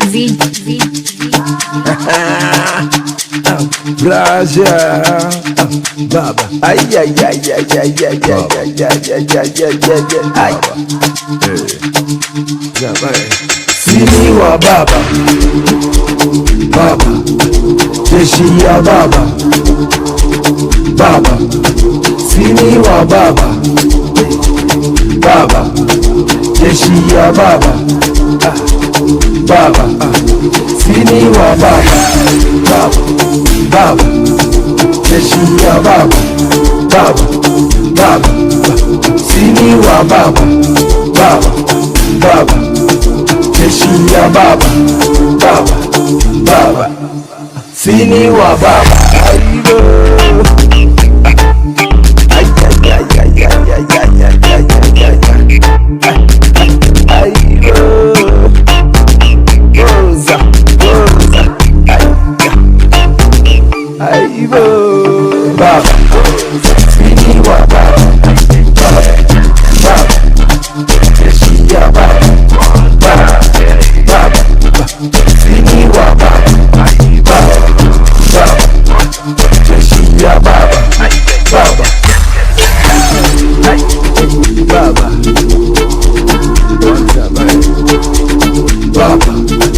Jeshi ya baba. Baba. Sini wa baba. Baba. Jeshi ya baba. Baba. Sini wa baba. Baba. Jeshi ya baba. Baba. Sini wa baba.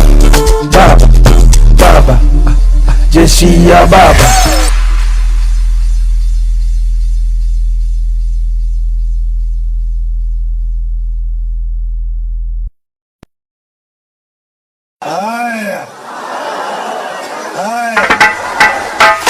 A main switch production. Braja baba. Ay. Sini wa baba. Baba. Jeshi ya baba. Baba. Sini wa baba. Baba. Jeshi ya baba. Baba. Sini wa baba. Baba. Jeshi ya baba. Baba. Sini wa baba. Baba. Jeshi ya baba. Baba. Sini wa baba.